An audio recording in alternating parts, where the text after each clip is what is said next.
Sayap-sayap yang terkembang. Karya Singgi Hadi Mintarja. Jilid 30. Orang yang berada di bawah rumpun bambu itu mengerutkan keningnya. Sementara Barata berkata, "Nah, sekarang akulah yang ingin melihat sikap kalian. Apakah kalian benar-benar laki-laki atau bukan? Jika kalian laki-laki, marilah. Siapa yang merasa tersisihkan? Kita membuat perhitungan secara pribadi. Aku dan siapa di antara kalian bertiga?" Laki-laki di bawah rumpun bambu itu menggeram. Sementara anak muda yang sering mengganggu Riris itu memang tersinggung. Karena itu, maka katanya, "Baik. Kita akan membuat perhitungan." "Bagus," berkata Barata. "Jika demikian persoalan ini memang persoalan laki-laki. Bukan persoalan orang-orang cengeng yang hanya berani mengadu." "Setan kau," geram anak muda yang sering mengganggu Riris. "Kau kira kau siapa hei? Siapapun aku tidak penting. Marilah kita bersikap seperti laki-laki. Kalah atau menang bukan soal. Seandainya wajah harus digores dengan pisau silang melintang, itu terserah saja jika aku berhasil kau kalahkan. Tetapi aku sudah berbuat sebagaimana seorang laki-laki," sahut Barata. Anak muda itu telah bergeser ke tengah-tengah lingkaran rumpun bambu itu. Sementara di luar sadarnya kakaknya telah bergeser menepi. Barata pun kemudian berbisik kepada Riris, "Biarlah aku selesaikan persoalan ini." Hati-hatilah. Riris tidak segera melepaskan pegangannya. Namun ketika Barata menepuk tangan itu sambil berdesis, "Aku akan berbuat sebaik-baiknya," maka Riris pun telah melepaskannya meskipun ia merasa sangat ketakutan. Barata pun segera bersikap menghapi anak muda itu. Namun pengalamannya telah membuatnya tetap tenang, meskipun Barata sama sekali tidak merendahkan lawannya. Ia tidak tahu tingkat kemampuan lawannya yang sebenarnya, dan ia pun tidak pernah menganggap seorang tidak berdaya. Apalagi orang yang telah dengan tanpa ragu-ragu menantang Ki Lurah di Payuda meskipun ia tahu bahwa Ki Lurah adalah bekas seorang prajurit. Yang agaknya tahu juga bahwa Ki Lurah adalah bekas seorang lurah penatus, yang telah mendapat kepercayaan untuk memimpin 100 orang prajurit. Tetapi yang dihadapi oleh Barata adalah adiknya, anak muda yang telah sering mengganggu Riris. Karena Barata tidak bersenjata, maka anak muda itu pun tidak menggunakan senjata apapun untuk menghadapi Barata. Beberapa saat kemudian kedua orang itu saling berhadapan-hadapan. Dua orang lainnya memperhatikan mereka dengan tegang, sementara Riris berdiri ketakutan. Sesaat kemudian, maka anak muda yang sering mengganggu Riris itu pun telah meloncat menyerang. Ternyata menurut penilaian Barata, tenaganya cukup kuat. Geraknya cepat dan serangannya langsung mengarah ke tempat yang sangat berbahaya. Dengan tumitnya anak muda itu ingin menjangkau dada Barata yang nampak terbuka, ketika Barata beringsut menyamping. Tetapi Barata pun bergerak cepat. Ia bergeser ke samping sehingga serangan itu tidak menyentuhnya. Namun lawannya tidak melepaskannya. Satu putaran yang cepat telah melontarkan serangan berikutnya. Kakinya dengan cepat menyambar kepala. Barata bergeser surut. Kaki itu meluncur dekat di depan wajahnya. Namun sama sekali tidak menyentuhnya, meskipun terasa angin menyapu lembut. Ternyata menurut penilaian Barata, anak muda itu memiliki kemampuan olah kanuragan. Itulah sebabnya, maka ia berani bersikap kasar terhadap Riris, meskipun mereka tahu, bahwa ayahnya adalah bekas seorang prajurit. Bahkan menurut perhitungan Barata, kakaknya itu tentu memiliki ilmu yang lebih tinggi dari anak muda yang sering mengganggu Riris itu. Sejenak kemudian, serangan anak muda itu menjadi semakin keras. Beberapa kali ia gagal, namun karena itu maka kemarahannya pun menjadi semakin memuncak. Dengan demikian maka serangan-serangannya pun menjadi semakin garang. Barata masih tetap berusaha mengendalikan diri. Ia masih lebih banyak menghindar. Serangan-serangannya masih lemah dan seakan-akan memang tidak bertenaga. Namun kecepatan geraknya telah membebaskannya dari sentuhan serangan lawannya. Lawannya memang menjadi semakin cepat pula menyerang karena kemarahan yang bergejolak di dalam jantungnya. Namun bagaimanapun juga ternyata sulit baginya untuk dapat mengenai tubuh Barata yang berloncatan dengan tangkasnya. Dalam pada itu, Barata masih lebih banyak menjajaki kemampuan lawannya. Sekali-sekali ia tidak menghindari serangan anak muda itu, tetapi dengan hati-hati berusaha menyentuhnya untuk menangkis serangan itu meskipun tidak langsung membenturkan diri. Namun akhirnya Barata dapat menilai kemampuan dan kekuatan lawannya mendekati keadaannya yang sebenarnya. Dengan demikian, maka Barata pun telah menempatkan diri pada tataran yang selapis lebih tinggi dari lawannya, karena ia tidak merasa perlu mengerahkan segenap kekuatan dan kemampuannya, apalagi landasan ilmu Jangat Kinatelon. Dengan demikian maka pertempuran pun semakin lama, menjadi semakin cepat. Anak muda yang sering mengganggu Riris itu telah berusaha mengerahkan kekuatan dan kemampuannya. Namun ia masih belum mampu mengenai lawannya. Ketika sekali dua kali ia berhasil menyentuh lawannya dengan serangan-serangannya, maka sentuhan itu tidak berarti sama sekali, karena Barata seakan-akan tidak merasa bahwa serangan lawannya telah mengenainya. Anak muda itu menggeram. Ia berusaha untuk meningkatkan serangan-serangannya. Ia pun semakin mengerahkan kekuatannya. Barata justru mulai memperlihatkan kekuatannya dan kemampuannya pula. Ketika lawannya itu dengan segenap kekuatan dan kemampuannya meloncat menyerangnya dengan tangannya yang terjulur lurus ke arah dada, maka Barata tidak menghindarinya. Tetapi Barata telah membentur serangan itu dengan kedua tangannya yang bersilan di dadanya. Ketika benturan itu terjadi, maka lawan Barata itu terkejut bukan kepalang. Justru karena ia telah mengerahkan kekuatannya. Barata yang memang dengan sengaja membentur kekuatan itu telah bersiap-siap. Karena itu, maka ia sama sekali tidak bergeser sejengkal pun. Namun lawannya seakan-akan justru terpental beberapa langkah surut. Bahkan anak muda itu hampir saja kehilangan keseimbangannya dan jatuh terguling di tanah. Namun kakaknya dengan cepat menyambarnya sehingga ia berhasil untuk segera berdiri tegak kembali. Tetapi benturan itu telah membuat lawan Barata semakin marah. Meskipun ia merasa bahwa kekuatan Barata itu melampaui kekuatannya, namun ia masih belum menganggap dirinya dikalahkannya. Namun lawan Barata itu tidak mau membiarkan dirinya dalam kesulitan menghadapi anak muda yang dianggapnya sebagai saingan itu. Karena itu, maka serta-merta ia telah menarik sebilah pisau belati yang sejak semula memang telah dipersiapkan untuk menggores wajahnya. Barata melangkah surut. Ia sendiri memang tidak membawa senjata apapun. Sebenarnya bagi Barata pisau belati itu tidak mencemaskannya. Ia justru menjadi cemas, bahwa ia akan kehilangan kendali dan mempergunakan pisau belati itu. Sejak semula sudah aku katakan bahwa aku akan mempergunakan pisau ini untuk membuat wajahmu cacat. Karena wajahmu lah yang membuat Riris memilih kau daripada aku, geram anak muda itu. Barata tidak menjawab. Ia masih berdiri tegak menghadapi segala kemungkinan. Sementara itu lawannya melangkah selangkah maju sambil mengacungkan pisau itu. Kau tidak dapat menolak atau kau akan mengalami nasib buruk. Lebih baik kau membiarkan aku menggores wajahmu daripada aku menghunjamkan pisau ini ke dadamu. Barata termangu-mangu sejenak. Namun kemudian ia pun berkata, apakah di padukuhan ini memang dibiarkan saja orang membunuh sesamanya dengan sewenang-wenang?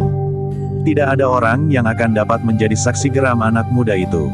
Setidak-tidaknya Riris adalah saksi yang akan dapat menentukan, sahut Barata. Jika kau melawan dan terpaksa aku bunuh kau di sini, maka Riris tentu akan aku bawa bersamaku. Mau atau tidak mau, ia tidak lebih dari seorang perempuan yang tidak berdaya. Ia tidak akan dapat menolak jika aku mempergunakan kekerasan. Orang itu berhenti sejenak, lalu keputusan terakhir ada padamu. Melawan atau tidak melawan? Barata termangu-mangu sejenak. Dipandanginya kakak anak muda yang sering mengganggu Riris itu. Kemudian seorang kawannya lagi. Seakan-akan Barata sedang memperhitungkan kemungkinan seandainya ia harus melawan ketiga-tiganya sekaligus. Namun bagi Barata yang harus diperhitungkan benar-benar adalah kakak lawannya itu. Dengan demikian, maka Barata telah mengambil keputusan untuk menyelesaikan lawannya itu dengan cepat. Ia memang tidak ingin membunuhnya, tetapi melumpuhkannya. Kemudian menghadapi kakaknya itu bersama seorang lawannya yang menurut perhitungan Barata tidak akan lebih dari iawannya itu. Ketika lawannya mulai menggerakkan pisaunya, maka Baratalah yang menggeram, kau telah bermain-main dengan senjata. Jika senjata itu menyentuh kulitmu sendiri itu bukan salahku. Persetan kau, geram anak muda itu. Ternyata kau terlalu sombong. Kau kira dengan ketampananmu itu kau memiliki ilmu setinggi Gunung Lawu. Barata tidak menjawab, tetapi ia sudah bersiap sepenuhnya. Sementara itu lawannya mulai memutar pisaunya sambil berdesis, jadi kau memilih mati daripada segores luka di wajahmu yang tampan itu. Barata sama sekali tidak menjawab, tetapi ia pun justru melangkah maju. Sejenak kemudian, maka anak muda itu telah meloncat menyerang dengan menjulurkan pisaunya bukan ke wajah Barata, tetapi langsung ke lehernya. Dengan tangkas Barata mengelak, selangkah ia bergeser surut, tetapi lawannya itu memburunya dengan cepat pula. Bahkan kemudian pisaunya itu telah terayun-ayun, menebas mendatar kemudian mematuk leher dan dadanya. Barata terpaksa berloncatan menghindar, sementara lawannya terus memburunya. Pisaunya berputar dan terayun-ayun mengerikan. Riris menjadi semakin gemetar. Ia mendengar ancaman anak muda yang sering mengganggunya itu. Apalagi di tempat itu ada 3 orang yang dapat berkelahi bersama-sama melawan Barata.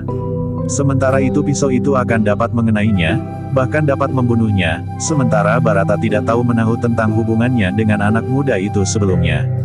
Sekilas Riris memang merasa bersalah bahwa ia tidak mengatakan serba sedikit tentang anak muda itu. Anak muda itu sama sekali bukan bakal suaminya. Ia baru mengenal saat anak muda itu datang ke rumahnya bersama ayahnya. Baru sehari, namun serangan-serangan yang datang membadai itu sama sekali tidak mampu menyentuh kulit Barata. Beberapa kali Barata berhasil menangkis serangan pisau itu dengan menghantam pergelangan tangan lawannya.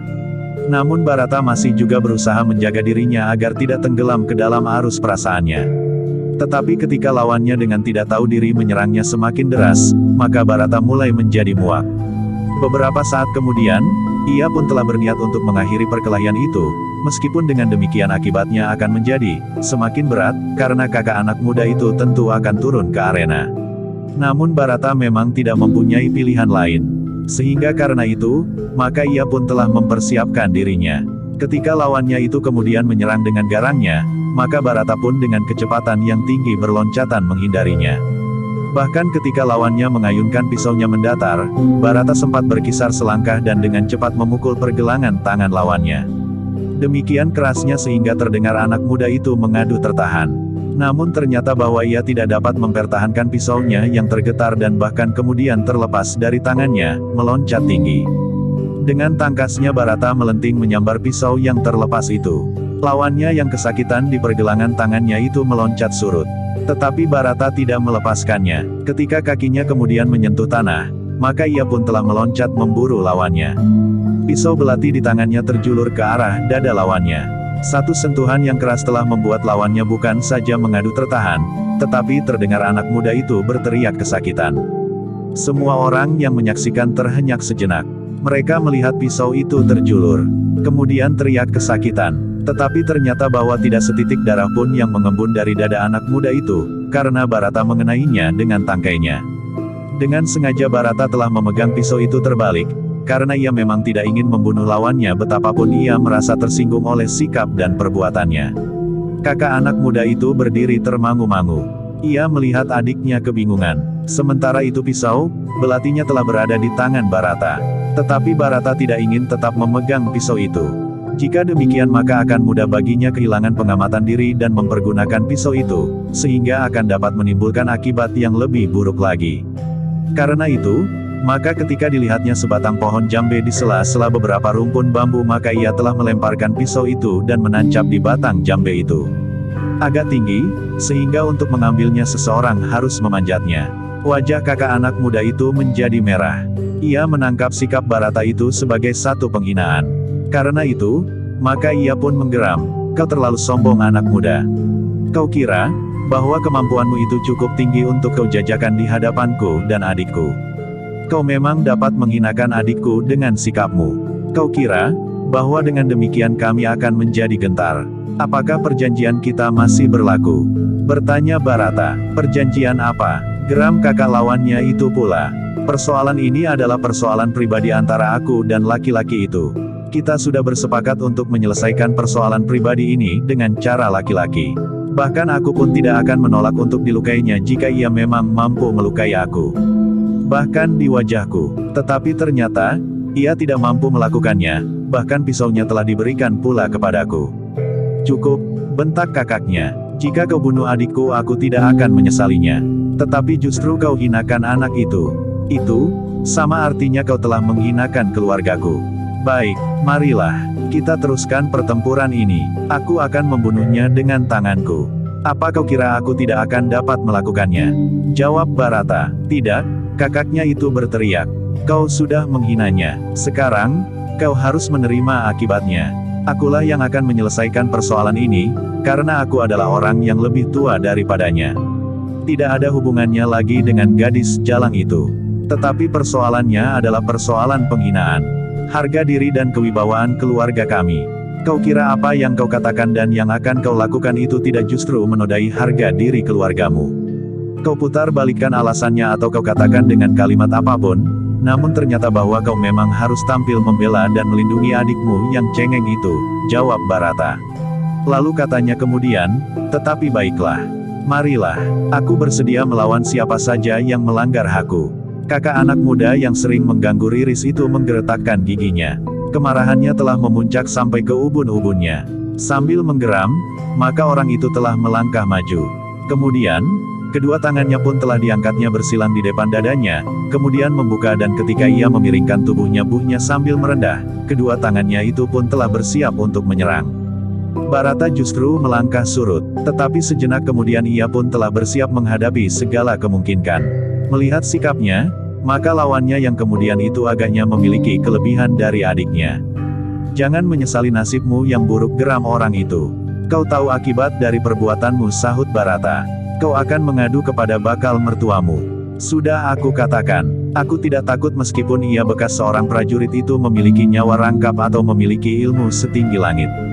Orang itu hampir berteriak. Barata masih juga menawab, aku tidak akan mengadu kepada siapapun juga. Tetapi jika terjadi bencana di sini bagi keluarga, itu adalah karena kesalahanmu sendiri. Tamak, sombong dan tidak menghargai hak orang lain. Orang itu menjadi semakin marah. Karena itu, maka tiba-tiba ia pun telah meloncat menyerang dengan garangnya. Barata memang telah bersiap sepenuhnya.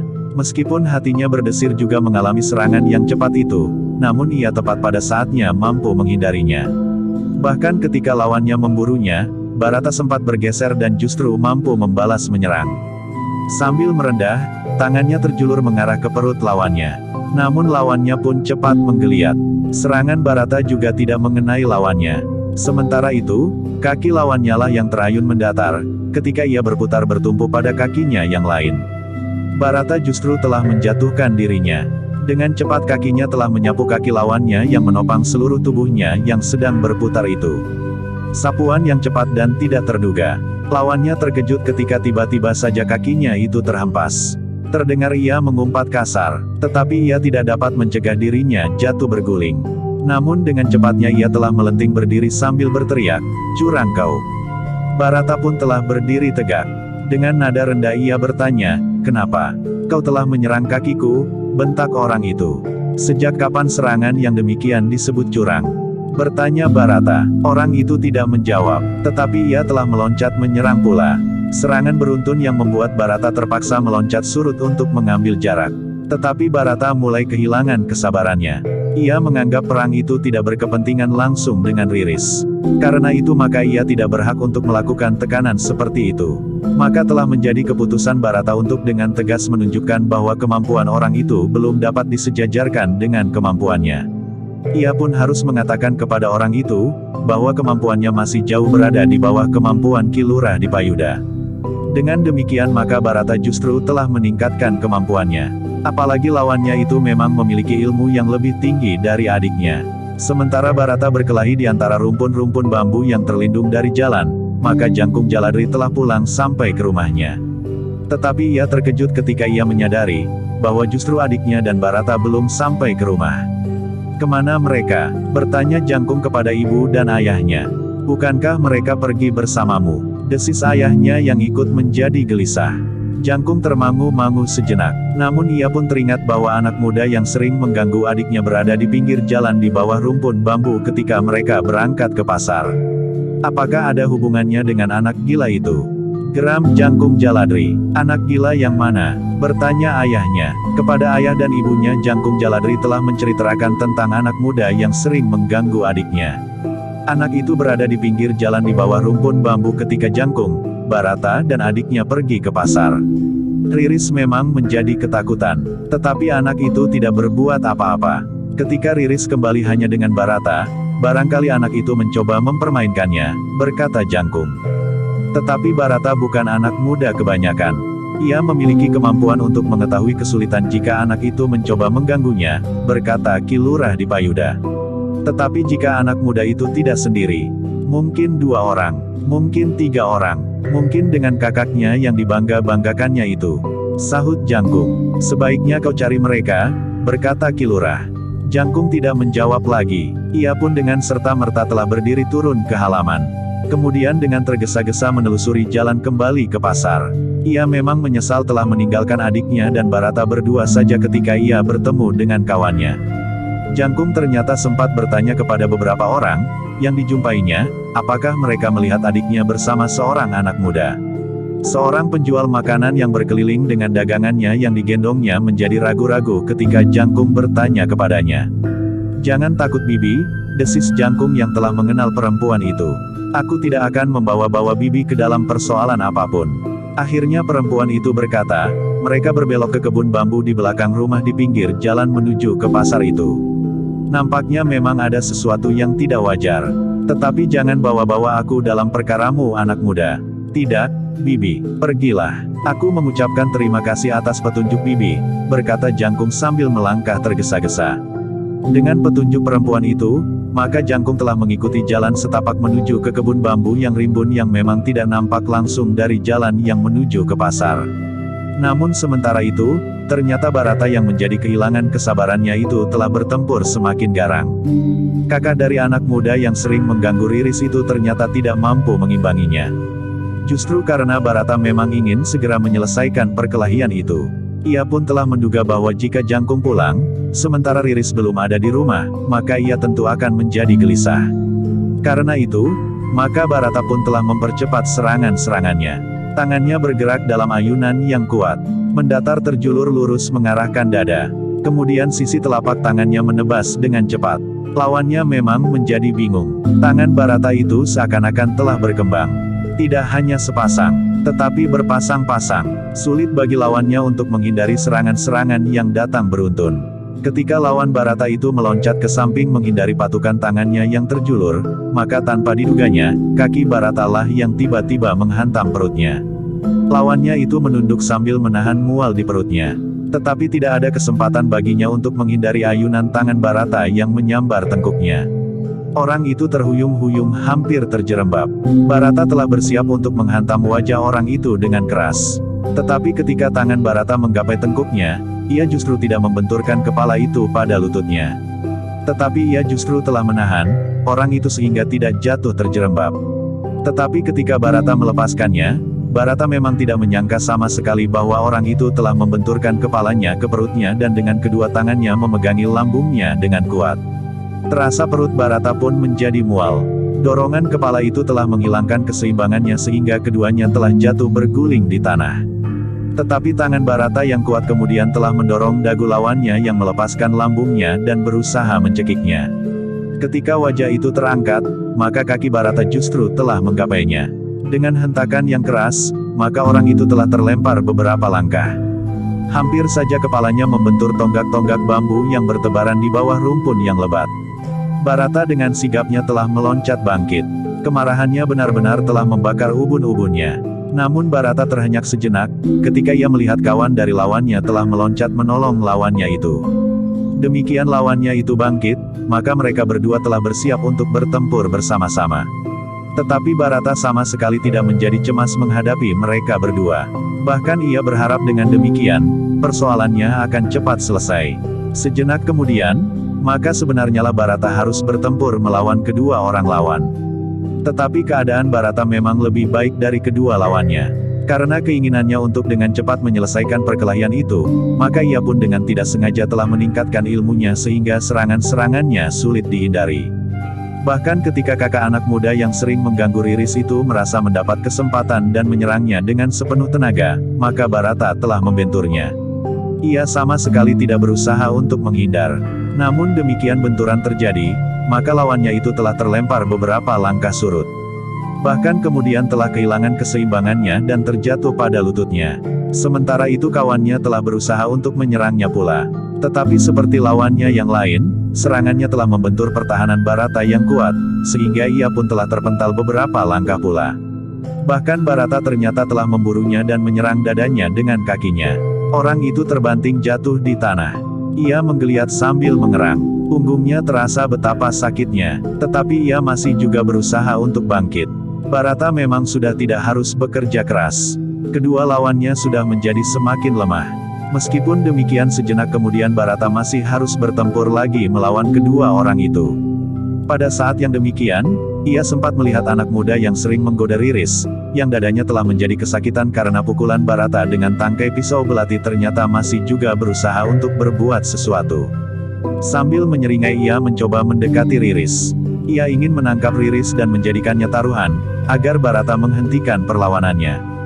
Barata yang sedang melayani kedua lawannya sempat memberi peringatan kepada Riris, "Riris, mundur. Orang itu akan menangkapmu, atau kau lawan saja jika terpaksa." Ia sudah tidak berdaya. Namun bagaimanapun jika Riris memang menjadi ketakutan. Terlatih-tatih orang itu berusaha mendekati Riris. Sementara itu Riris mulai bergerak mundur. Ketika orang itu menjadi semakin dekat, maka Riris sudah bersiap untuk lari. Namun tiba-tiba saja Riris merasa seseorang menangkapnya dari belakang sehingga Riris telah menjerit ketakutan. Barata dan orang-orang yang ada di tempat itu segera melihat bahwa orang yang menangkap Riris dari belakang, dari balik rumpun-rumpun bambu yang lebat itu adalah Jangkung. Ketika Riris kemudian menyadari, bahwa yang memeganginya dari belakang itu adalah kakaknya, maka Riris pun telah memeluknya sambil menangis. "Jangan menangis," desis Jangkung. Lalu dipandanginya laki-laki yang mendekati Riris itu dengan mata yang memancarkan kemarahan. "Sayang, kau sudah tidak berdaya. Aku ingin pada suatu saat bertemu dengan kau dalam keadaan yang baik. Aku ingin sekali-sekali mendapat kesempatan untuk merontokkan igamu." Anak muda yang sering mengganggu Riris itu mengeram. Tetapi ia memang sudah tidak berdaya setelah Jangkung ada di dekat adiknya. Sementara itu Barata menjadi semakin tenang. Ia tidak lagi mencemaskan Riris yang sudah berada di tangan kakaknya. Yang dihadapinya kemudian adalah kedua orang yang sudah menjadi semakin lemah ini. Dengan nada rendah Barata bertanya, "Nah, apakah kalian bersedia melihat kenyataan ini? Kalian sudah tidak dapat berbuat apa-apa lagi. Riris sudah berada di tangan yang akan dapat melindunginya." "Persetan," geram kakak anak muda yang kecewa itu. "Sudah aku katakan, persoalan kita bukan lagi persoalan Riris. Aku tidak peduli lagi kepada gadis itu. Tetapi persoalannya adalah bahwa kau sudah menghina keluarga kami." Barata mengerutkan keningnya. Ia melihat kedua orang lawannya itu sudah tidak lagi dalam puncak kemampuan mereka. Tetapi ternyata mereka masih merasa mampu untuk melawannya. Karena itu, maka Barata pun menjawab, "Terserah kepada kalian. Jika kalian masih belum mau melihat kenyataan tentang diri kalian, maka aku pun telah bersiap menghadapi segala kemungkinan." "Persetan," geram kakak anak muda yang telah dikalahkannya itu. "Jika kau ingin berkelahi berdua, marilah. Kita akan bertempur dengan jumlah yang sama." "Tidak Kisanak," jawab Barata. "Dengan demikian maka adikmu akan mendapat kesempatan untuk menakut-nakuti Riris. Biarlah Jangkung melindungi adiknya, sementara itu aku akan menyelesaikan persoalan kita." Kakak anak muda yang sering mengganggu Riris itu menggeram.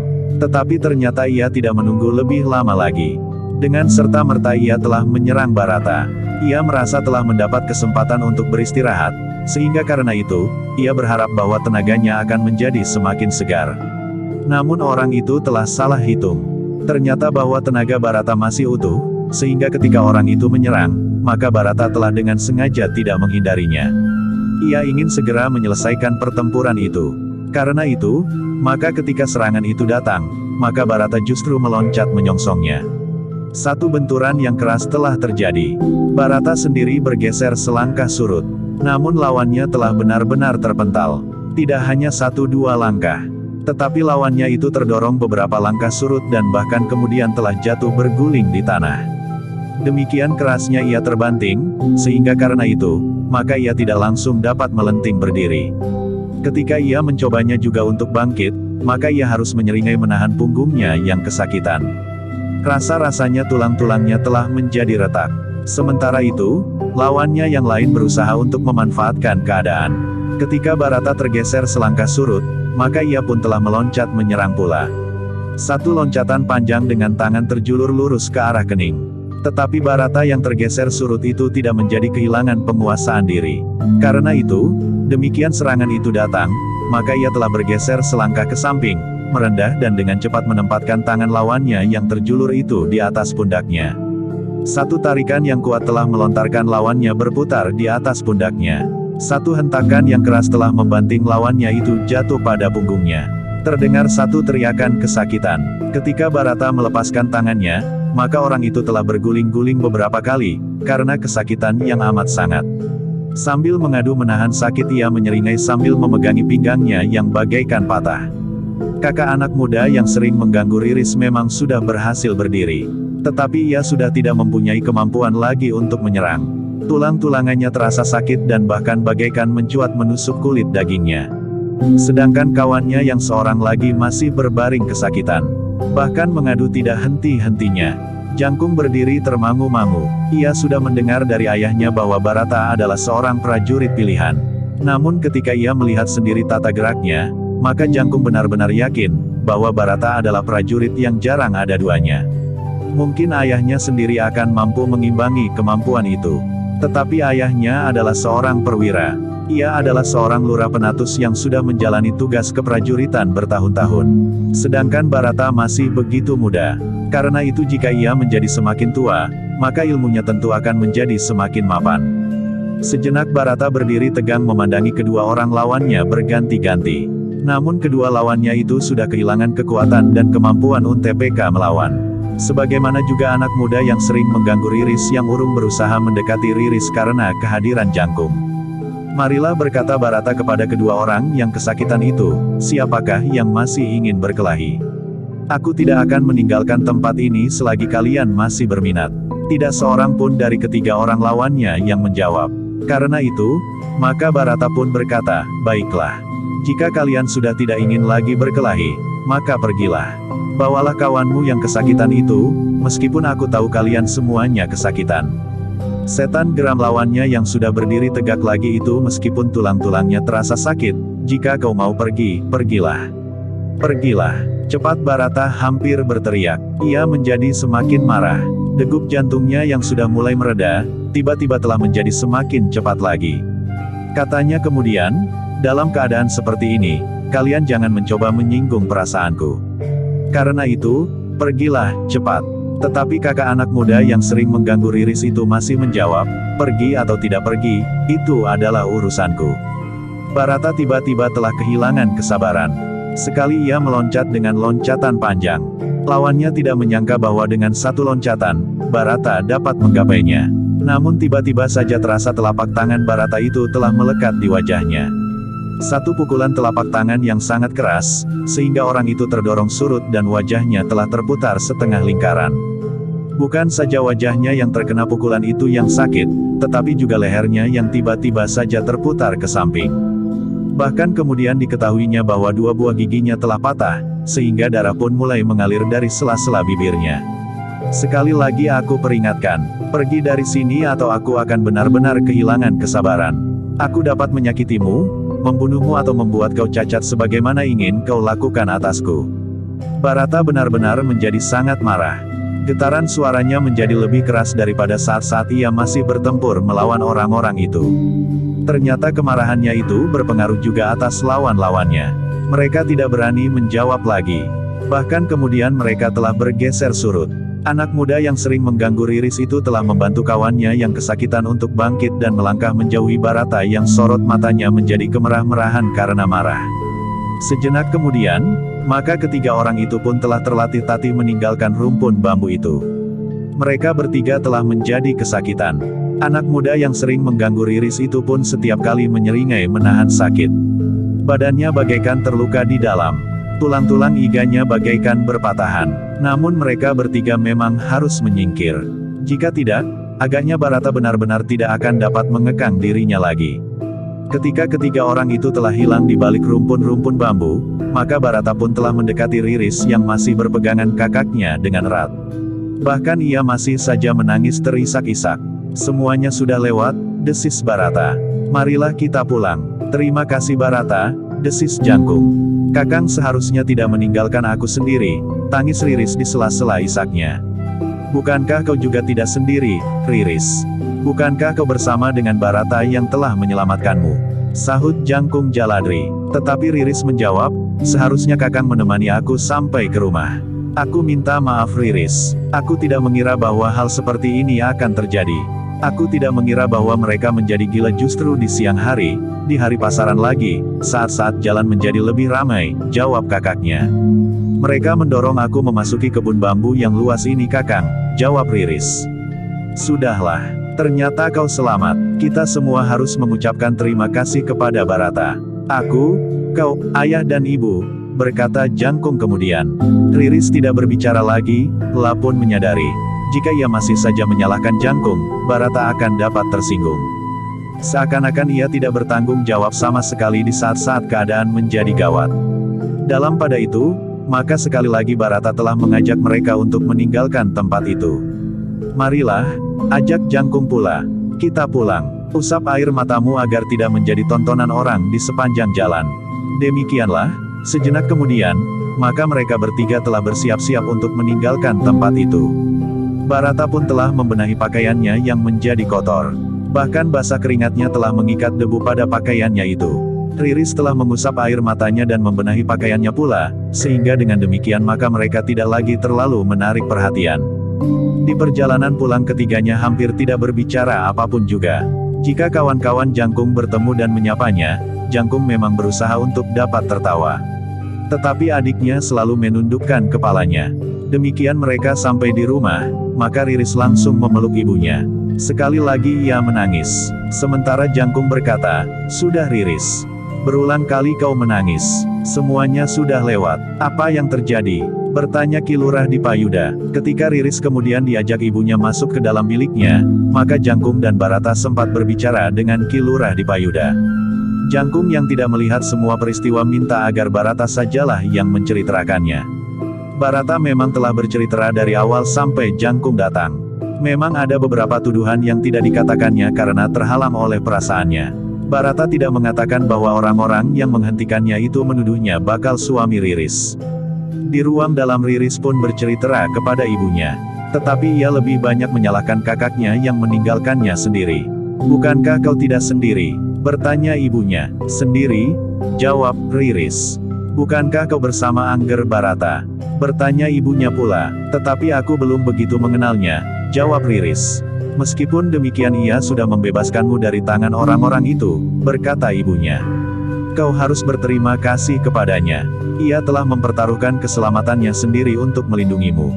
Riris hanya menundukkan wajahnya saja. Ia pun mengakui di dalam hatinya, bahwa Barata memang telah menyelamatkannya. Ki Lurah Dipayuda memang menjadi marah mendengar tingkah laku orang-orang itu. Mereka memang telah menghinanya, tetapi Ki Lurah Dipayuda harus selalu menahan diri, justru karena ia bekas seorang prajurit. Bahkan sejak ia menjadi seorang prajurit, ia tidak ingin disebut sewenang-wenang karena ia seorang prajurit meskipun sebenarnya ia hanya sekadar menegakkan harga diri keluarganya, karena anak gadisnya sering diganggu. Tetapi kadang-kadang orang tidak melihat persoalannya secara keseluruhan. Apa yang wajar dilakukan oleh orang lain, malah menuntut dan mungkin tindakan-tindakan lain, yang dilakukan oleh orang tua seorang gadis yang selalu diganggu, dapat dimengerti oleh orang banyak.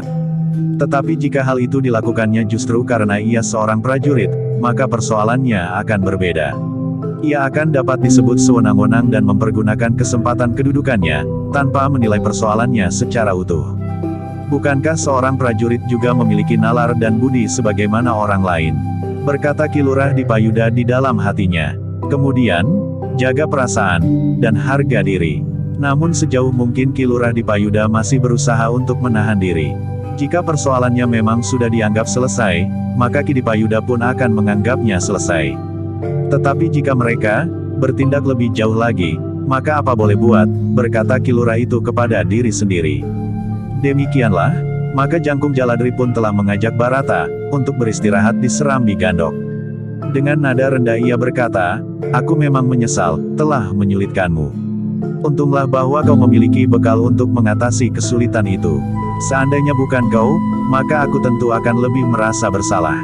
"Sudahlah," berkata Barata, "semuanya sudah teratasi. Aku tertarik dengan pembicaraan kawanku. Barangkali itu sudah sifatku. Jika ada orang berbicara tentang kuda, maka aku selalu tertarik untuk ikut serta. Apalagi jika seseorang mengatakan bahwa ia mendapat pesanan seekor kuda," berkata Jangkung. "Tetapi itu bukan satu kesalahan karena hal itu berhubungan dengan pekerjaanmu," jawab Barata. "Pengalaman ini telah mengajariku, bagaimanapun juga, aku tidak boleh mengabaikan persoalan-persoalan yang lain yang tidak kalah pentingnya. Aku menjadi ngeri membayangkan, seandainya adikku sempat mereka bawa," desis Jangkung. Sudahlah, apakah kau tidak mempunyai bahan pembicaraan yang lain?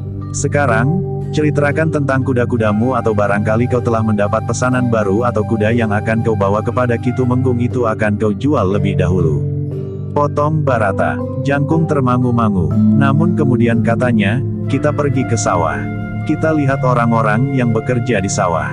Waktunya untuk menyiangi tanaman. Tetapi Barata kemudian berdesis, jadi kapan aku dapat melanjutkan perjalanan? Ah, itu soal mudah. Besok lusa atau sepekan lagi.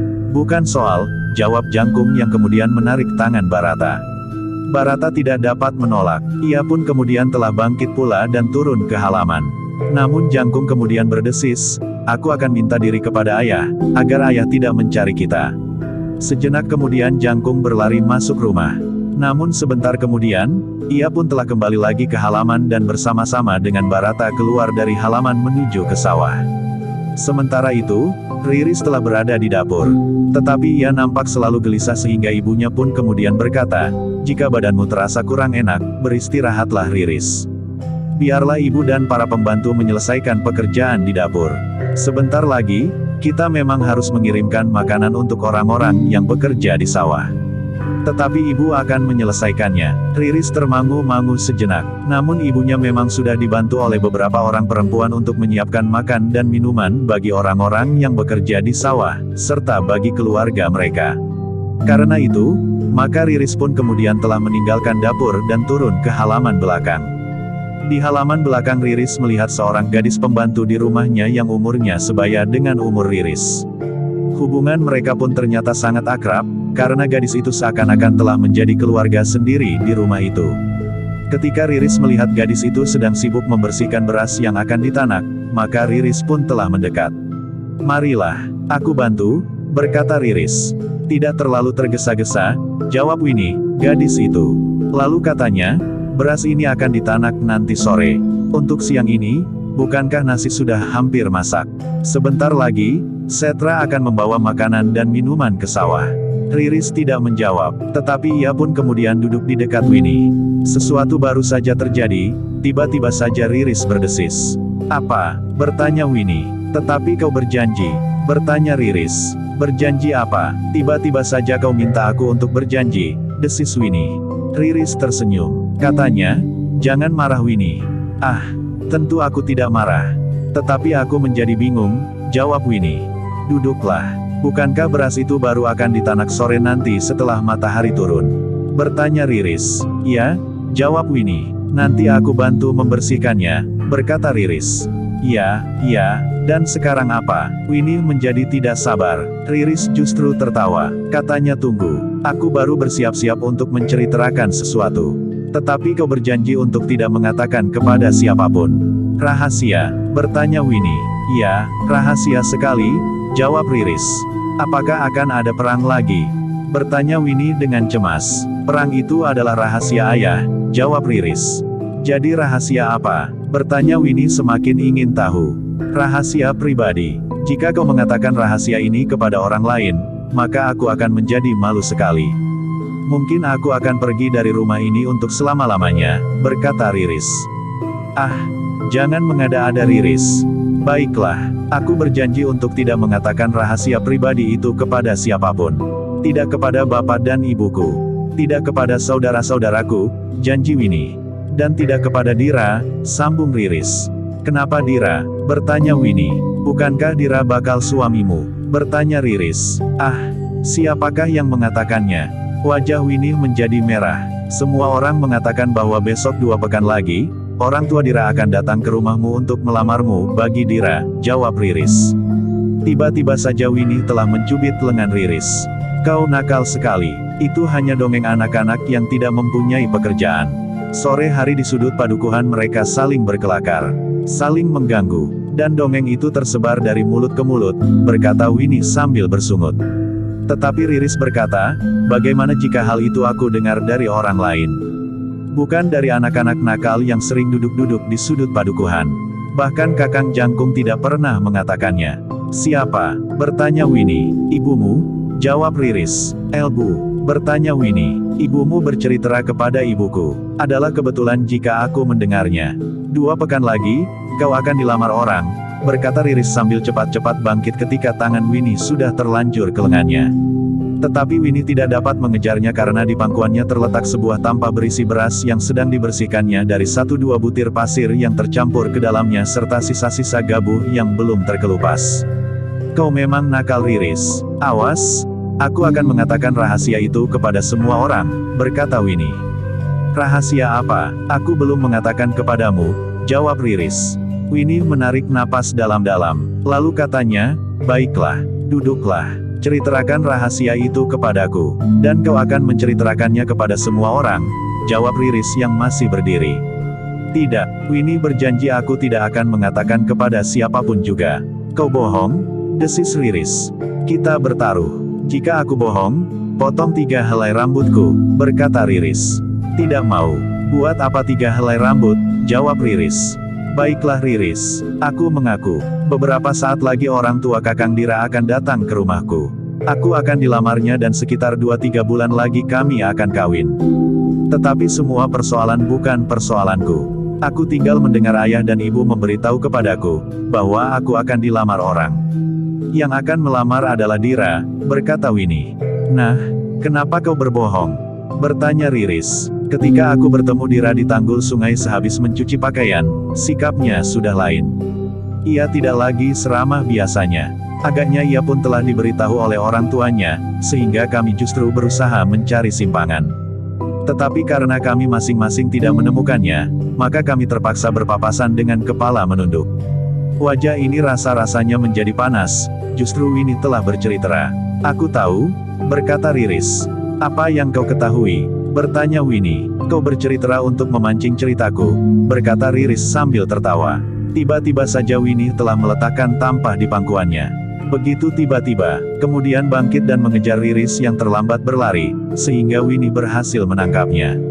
Kemudian Winnie yang tubuhnya lebih besar dari Riris itu telah menggelitiknya sehingga Riris menjerit sudah. Aku minta ampun. Janji, bahwa kau tidak nakal lagi, berkata Winnie. Janji, jawab Riris. Winnie tidak menggelitik lagi, tetapi kemudian ia pun telah menarik Riris dan mendudukkannya di sebelahnya. Nah, sekarang kau harus bercerita. Jika kau tidak mau, aku akan berkata kepada ibumu, bahwa kau mempunyai rahasia. Dan ibumu tentu akan memaksamu berbicara. Jika kau tetap tidak mau mengatakannya, maka ibumu akan bersedih.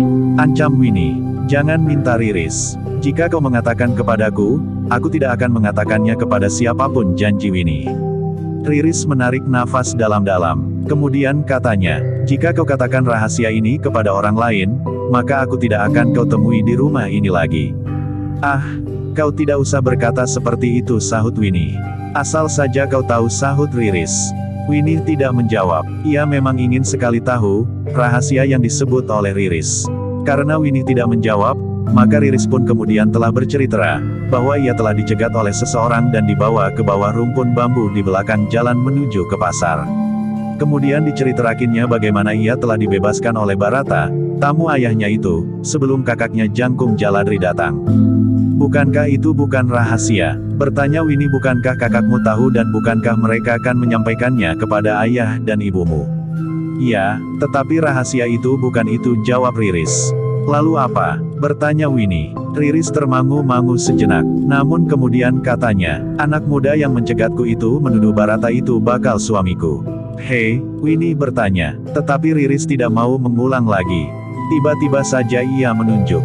Wajahnya menjadi merah dan jantungnya berdebar-debar. Namun Winnie pun berkata itu juga bukan rahasia. Bukankah kakakmu mendengarnya juga dan telah menyampaikannya kepada ayah dan ibumu? Kakang Jangkung Jaladri tidak mendengar tuduhan itu, karena kakang belum datang. Kakang juga tidak melihat, bagaimana orang-orang itu akan membuat cacat wajah Barata yang dikatakannya tampan sehingga ia dapat merebut hatiku, berkata Riris. Namun kemudian sudahlah. Tetapi Winnie nampaknya masih belum puas. Dengan nada tinggi ia berkata, tetapi tunggu Riris. Seandainya kakakmu tidak mengatakan sesuatu, mungkin anak muda itu sendiri yang bercerita kepada ayah dan ibumu. Atau kepada kakakmu atau kepada orang lain. Karena itu, seandainya orang lain bertanya tentang hal itu, maka belum tentu akulah yang telah memecahkan rahasiamu. Mungkin orang lain. Tidak, ia tidak akan mengatakannya kepada siapapun, sahut Riris. Belum tentu, jawab Winnie. Pasti, jawab Riris pula. Tidak, bantah Winnie. Namun ketika ia melihat mata Riris redup, maka Winnie itu pun kemudian berkata lembut, Riris. Maksudku, aku berjanji untuk tidak mengatakan kepada siapapun juga. Tidak kepada orang tuaku, tidak pula kepada Dira atau kepada kawan-kawan kita bermain. Sehingga jika rahasia itu sampai kepada orang lain, bukan akulah yang mengatakannya. Riris mengangguk kecil, sementara Winnie itu pun berkata, tetapi aku sependapat dengan orang-orang yang membawamu ke rumpun bambu itu. Maksudmu, kau juga senang jika wajahnya menjadi cacat, sementara ia tidak tahu menahu persoalannya. Bertanya Riris. Tidak, sudah tentu bukan itu, jawab Winnie, tetapi aku sependapat, bahwa anak muda itu memang tampan sekali. Ah kau, bukankah kau sudah mempunyai Dira? Bertanya Riris. Tentu, aku sudah dijodohkan dengan Dira. Tetapi apakah aku tidak boleh mengatakan yang sebenarnya tentang seseorang? Bertanya Winnie. Kau akan menukarkan Dira dengan orang lain? Desak Riris. Tentu tidak, aku hanya mengatakan bahwa anak muda itu tampan. Tidak lebih, aku mengatakan hal itu sebagaimana aku mengatakan bahwa kau cantik. Itu saja, jawab Winnie. Ah kau, wajah Riris menunduk. Tetapi ia tidak segera mengatakan sesuatu. Winnie pun tidak bertanya lebih lanjut. Ia mencoba memusatkan perhatiannya pada beras di tampan yang kemudian telah dipangkunya lagi. Sekali ia berdiri untuk menampi beras itu. Kemudian sekali lagi ia memungut butir-butir pasir dan gabuh yang tertinggal. Ah, aku akan ke dapur, berkata Riris. Di dapur sudah banyak orang. Itu sebabnya aku lebih senang di sini, sahut Winnie. Tetapi saatnya pergi ke sawah untuk mengirim makanan, jawab Riris. Lalu katanya, aku biasanya membantu menatanya. Nampaknya sekarang sudah agak terlambat.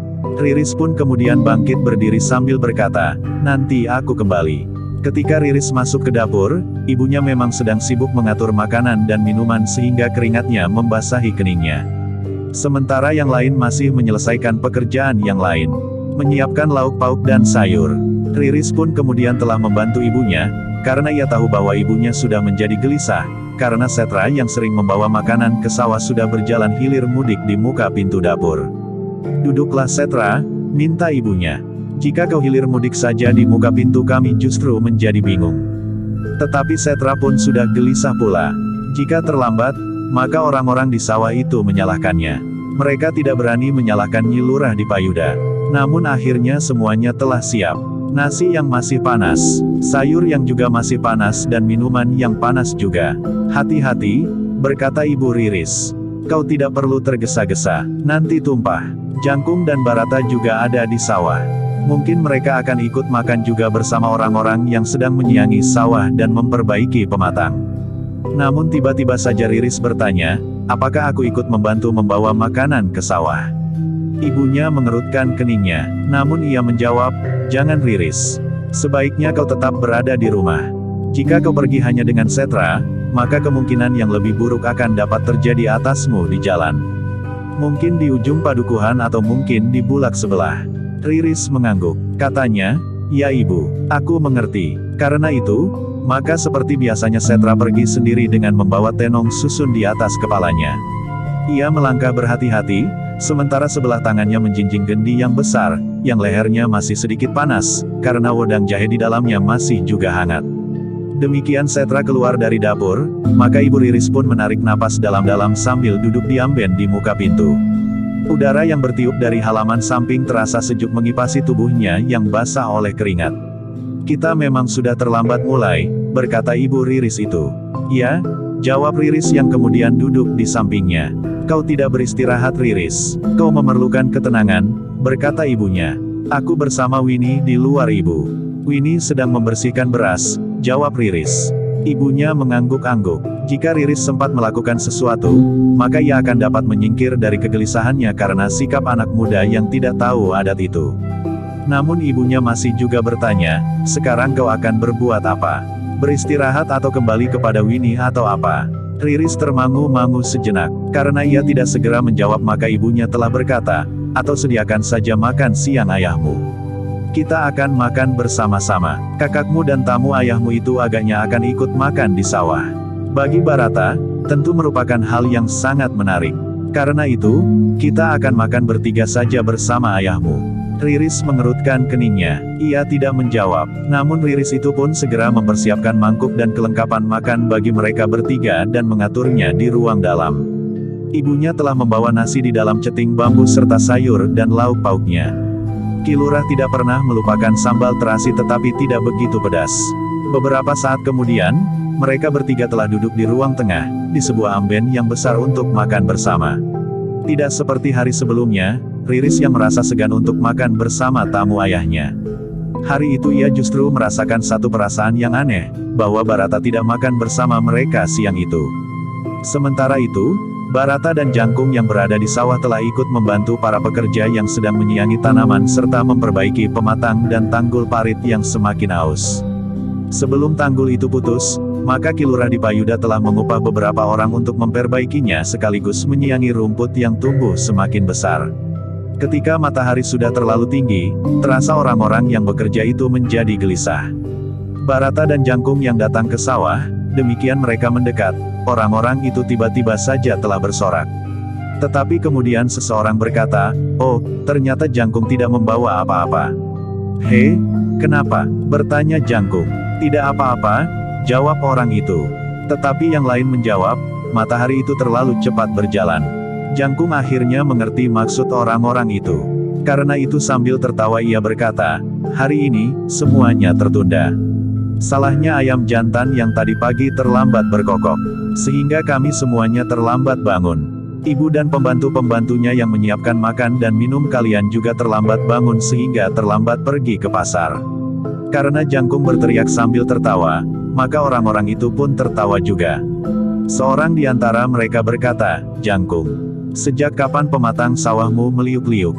Sebelum Jangkung menjawab, yang lain berteriak, "Aku sudah tidak dapat lagi membedakan antara tanaman sawahmu dengan rerumputan. Aku takut kalau yang aku cabuti justru batang-batang padi sehingga yang tertinggal justru rumput-rumput liarnya. Jika kau keliru mencabut, aku cabuti rambut di kepalamu," jawab Jangkung yang bersama Barata telah ikut bekerja di sawah pula. Tetapi tiba-tiba saja yang lain berteriak, "Hei, lihat. Siapa yang datang?" Ternyata Setra telah meniti pematang mendekati tempat mereka bekerja sambil membawa tenong susun di kepalanya dan menjinjing gendi di tangan kanannya. Sebelum seseorang menyahut, Setralah yang berteriak, "Hei, bantu aku menurunkan tenong dan meletakkan gendi ini." "Lakukan sendiri," teriak seseorang. "Kau sudah datang terlambat, bahkan terlambat sekali. Sekarang kau akan memerintahkan kami. Cepat, kalau tidak, aku lepaskan begitu saja gendi ini. Jika pecah, bukan urusanku. Aku tidak merasa haus sama sekali. Kalianlah yang memerlukannya," geram Setra. "Hei, kenapa tiba-tiba kau jadi pemarah?" bertanya seorang di antara para pekerja itu. Namun ia melangkah mendekati Setra sambil berkata, "Jika kau pecahkan gendi itu, maka kau akan kami suapi dengan lumpur. Kenapa kau salahkah aku? Yang terlambat bukan aku. Aku sudah siap tadi ketika matahari sepenggalah. Kenapa kau tidak mencoba marah kepada Jangkung yang ada di sini sekarang?" bertanya Setra. "Tidak, jika kami menyalahkan Jangkung, Jangkung dapat mengambil langkah-langkah lain. Jika Jangkung minta agar aku besok tidak usah datang kemari, maka habislah harapanku untuk dapat kawin nanti bersamaan dengan musim panen tiba," jawab orang itu. Tiba-tiba saja yang lain tertawa meledak. Tetapi Setra masih saja berteriak, "Cepat.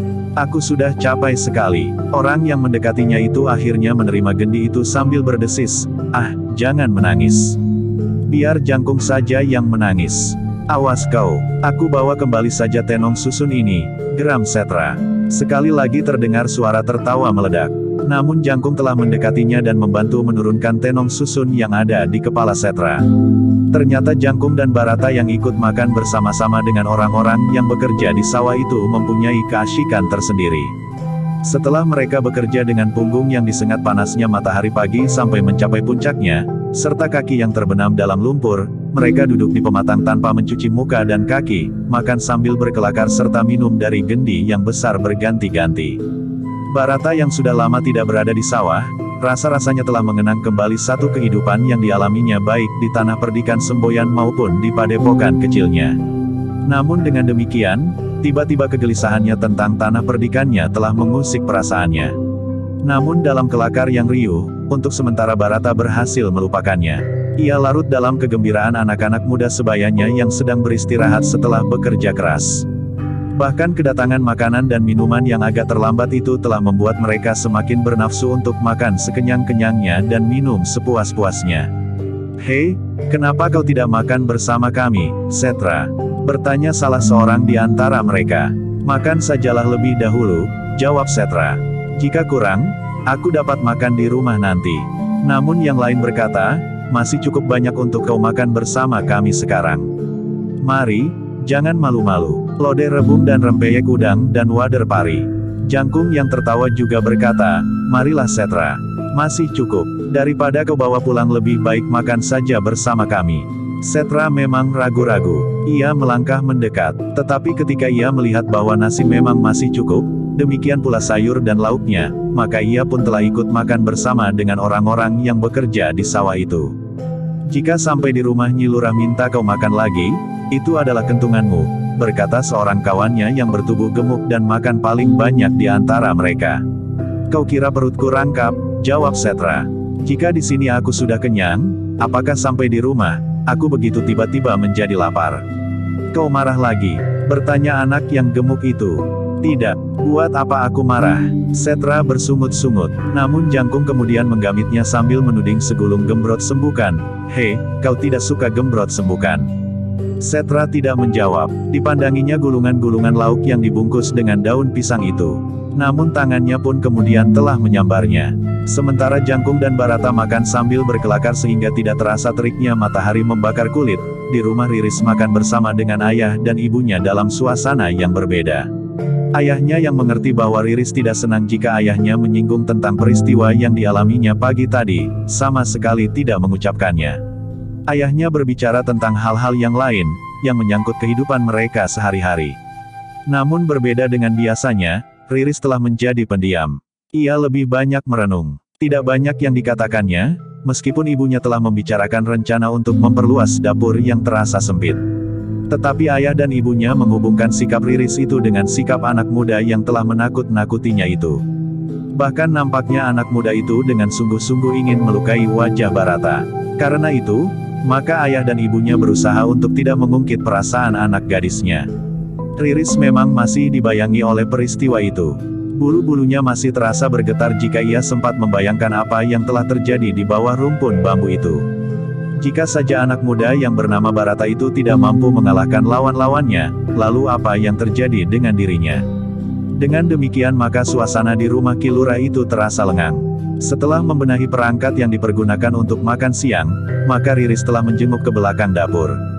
Tetapi ia tidak lagi menjumpai Winnie di tempatnya. Ketika ia bertanya kepada seseorang, maka orang itu menjawab, baru saja Winnie ke Pakiwan untuk membersihkan dan membenahi pakaiannya yang terkena serbuk ketika ia menampi beras.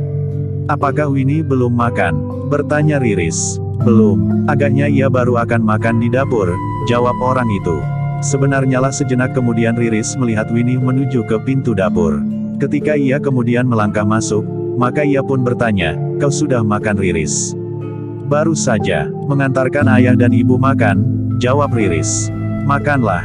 Bukankah kau belum makan?" Karena Winnie kemudian makan bersama beberapa orang perempuan di dapur, maka Riris pun telah meninggalkan dapur dan pergi ke serambi samping.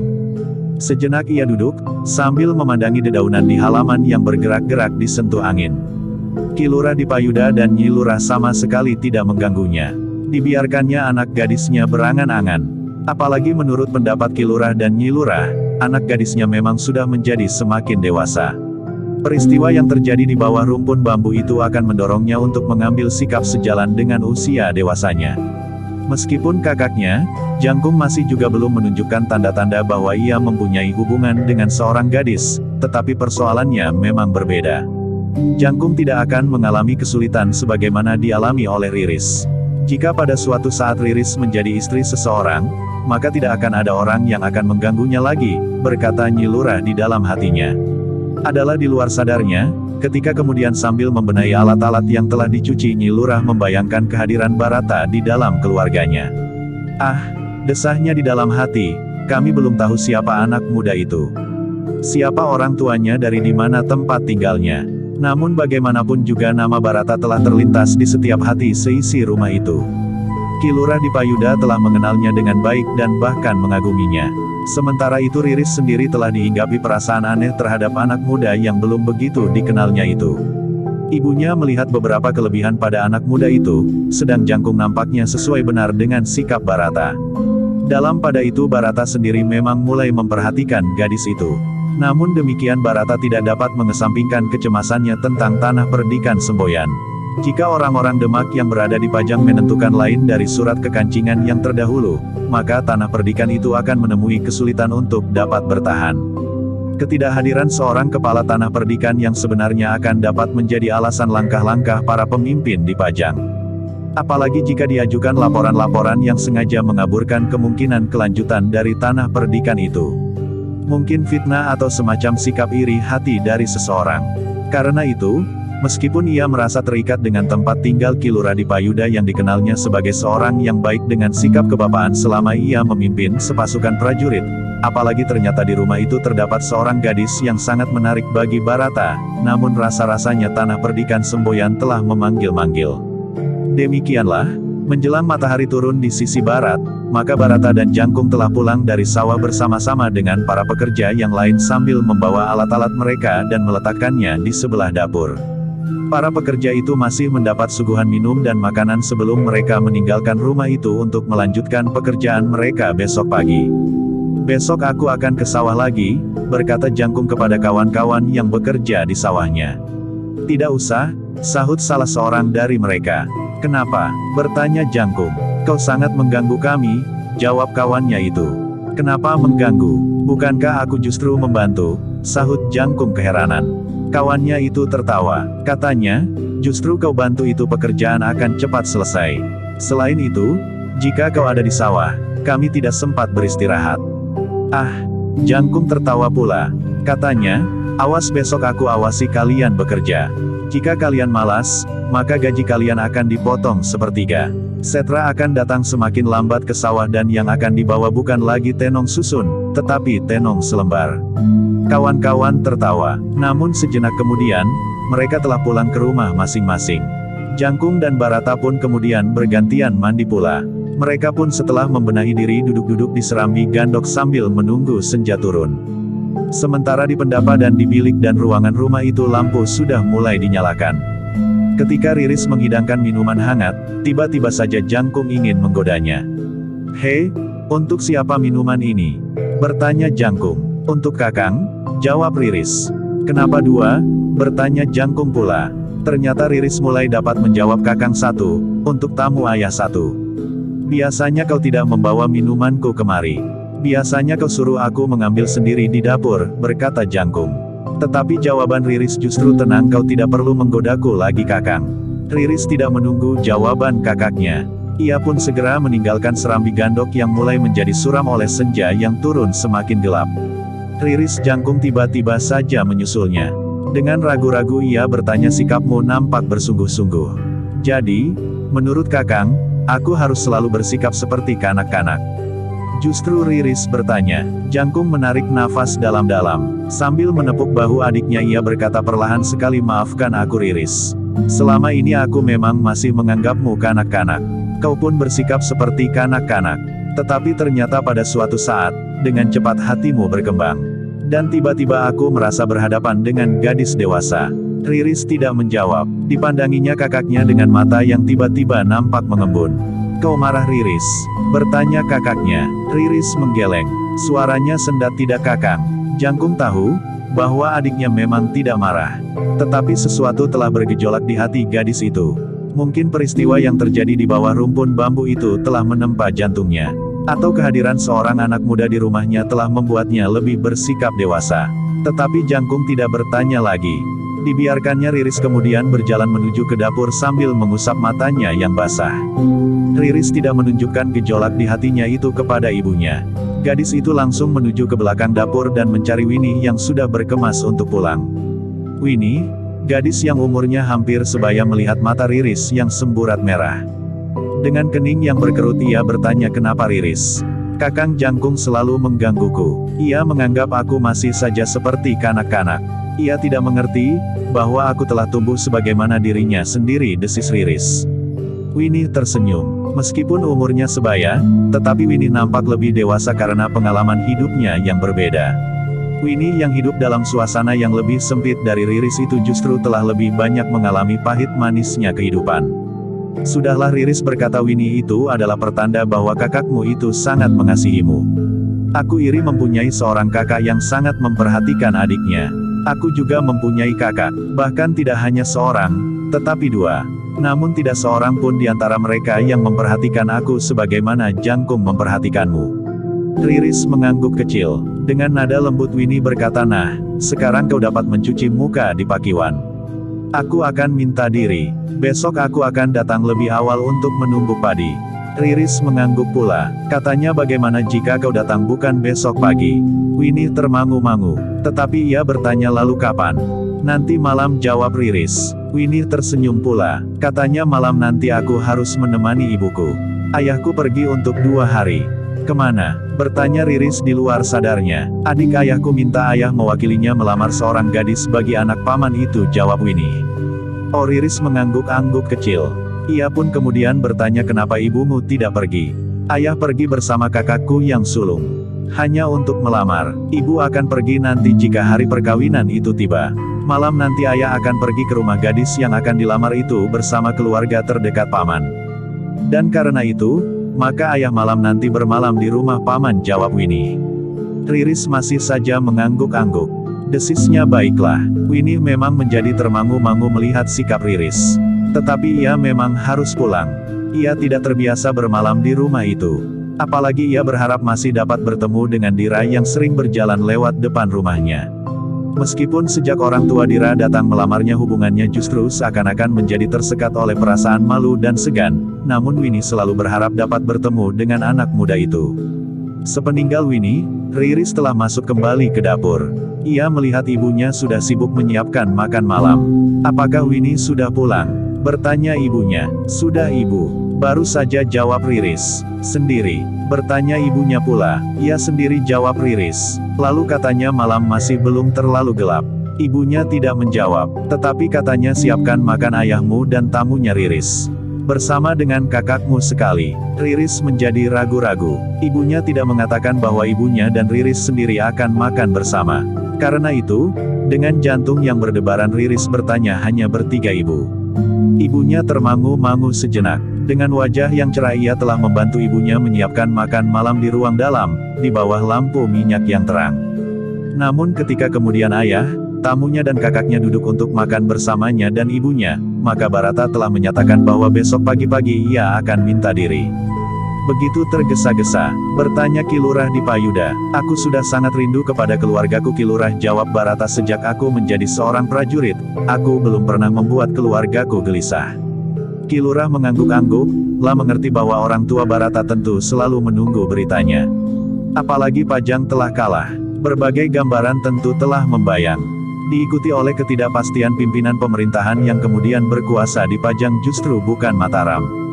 Karena itu, sebagai seorang tua yang mempunyai anak sebaya dengan Barata, maka Ki Lurah di Payuda menjawab, baiklah Barata. Aku memang tidak akan dapat menahanmu terlalu lama di sini. Namun kami sekeluarga tidak akan pernah melupakan, bahwa kau telah berbuat sesuatu bagi keluargaku.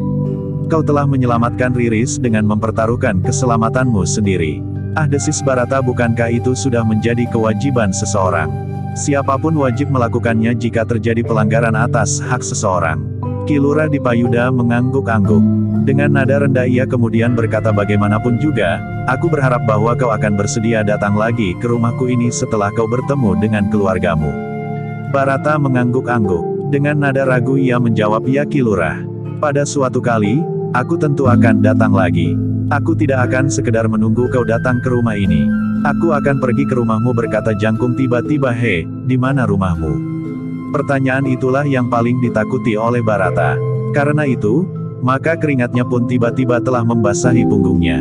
Untunglah bahwa ia masih sempat berpikir, sehingga ia pun menjawab, rumahku sulit untuk dijelaskan. Lain kali saja aku akan datang kemari. Nah, besok kita akan bersama-sama pergi ke rumahku yang terletak di sebuah padukuhan kecil terpencil yang terletak di salah satu jalan simpang ke Madiun. Jangkung mengerutkan keningnya. Dengan heran ia bertanya, tetapi kenapa kau mengambil jalan melewati padukuhan ini? Aku bertemu dengan Ki Lurah di perjalanan sehingga aku harus mengambil jalan ini karena aku akan singgah di rumah ini. Tetapi aku akan dapat menempuh jalan pintas untuk mencapai tempat tinggalku. Jawab Barata. Nampaknya kau rahasiakan tempat tinggalmu, berkata Jangkung tanpa niat apapun juga. Barata pun mengerti bahwa Jangkung tidak berniat apapun juga. Karena itu, maka ia pun menjawab, sebenarnya selain tempatnya rumit, aku pun malu mendapat kunjunganmu. Aku adalah anak seorang yang sangat miskin. Jangkung justru tertawa. Katanya, kau kira aku anak orang kaya? Barata tidak menjawab. Namun Ki Lurah lah yang memotong. Sudahlah. Kita berharap bahwa Barata akan segera datang lagi kemari. Kemudian kau ikut bersamanya. Aku yakni bahwa Barata tidak akan memutuskan hubungannya dengan keluarga kita begitu saja.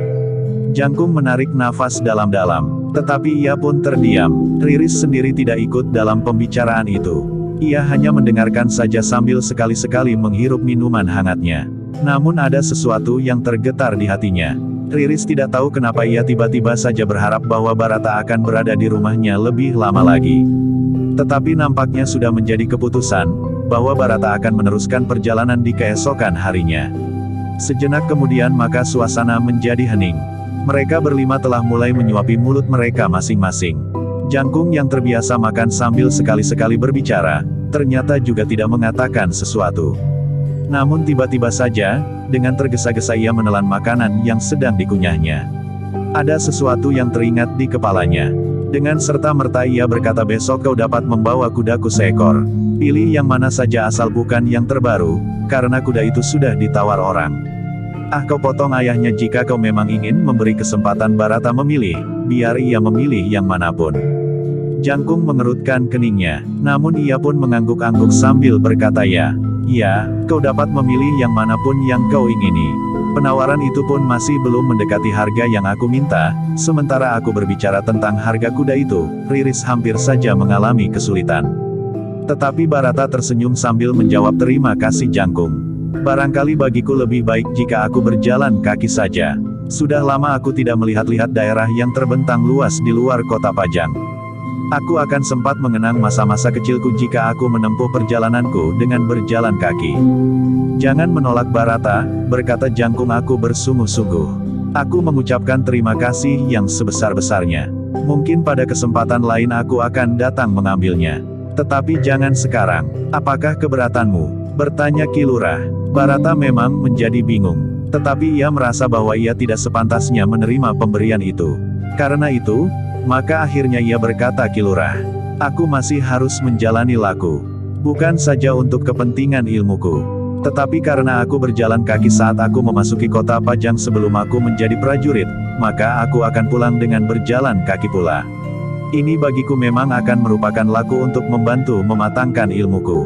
Siapa tahu, bahwa pada suatu saat, aku akan menjadi prajurit lagi. Mungkin setelah ketidakpastian dalam pemerintahan Pajang ini lewat. Ki Lurah menarik nafas dalam-dalam. Tetapi ia dapat mengerti perasaan Barata. Ia tidak mau menerima pemberian Jangkung justru saat ia dianggap telah berbuat sesuatu bagi keluarga itu, sehingga seakan-akan ia telah menerima upah dari keluarga itu. Apalagi kuda-kuda itu adalah kuda yang diperdagangkan. Karena itu, maka Ki Lurah pun berkata, baiklah Barata. Jika kau berkeberatan untuk memakai seekor di antara kuda-kuda itu. Tetapi jangan lupa, bahwa pada kesempatan lain kau akan datang kemari. Kemudian Jangkung, bahkan sebenarnya juga aku, ingin mengikutimu bertemu dengan keluargamu. Barata tersenyum untuk menyembunyikan gejolak perasaannya. Sementara itu Jangkung masih juga berusaha untuk memberi kesempatan Barata membawa seekor di antara kuda-kudanya. Namun setiap Barata selalu saja menyatakan keberatannya. Ki Lurah lah yang kemudian berusaha memindahkan pembicaraan mereka. Dari halaman rumah itu, meloncat ke pekerjaan anak-anak muda di sawah dan kemudian juga tentang ketidakpastian yang terjadi di Pajang. Tetapi sekali-sekali Jangkung juga sempat bercerita tentang daerah jelajahnya dalam hubungannya dengan pekerjaannya. Aku telah pergi ke banyak kota untuk membeli dan menjual kuda, berkata Jangkung kemudian. Barata sekali-sekali juga menyambung pembicaraan mereka.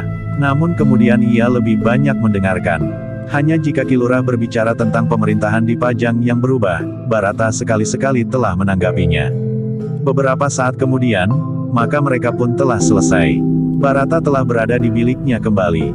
Suasananya menjadi semakin lengang ketika malam menjadi semakin dalam. Sementara itu, Barata yang akan menempuh perjalanan di hari berikutnya, berusaha untuk secepatnya tidur. Namun ternyata berbagai angan-angan melintas di kepalanya. Sekali-sekali terbayang pertempuran-pertempuran yang sengit, bahkan setiap orang sudah bergulat di antara hidup dan mati di kademangan Randu Kerep. Kemudian pertempuran di Prambanan yang justru tidak terlalu banyak membekas di hatinya.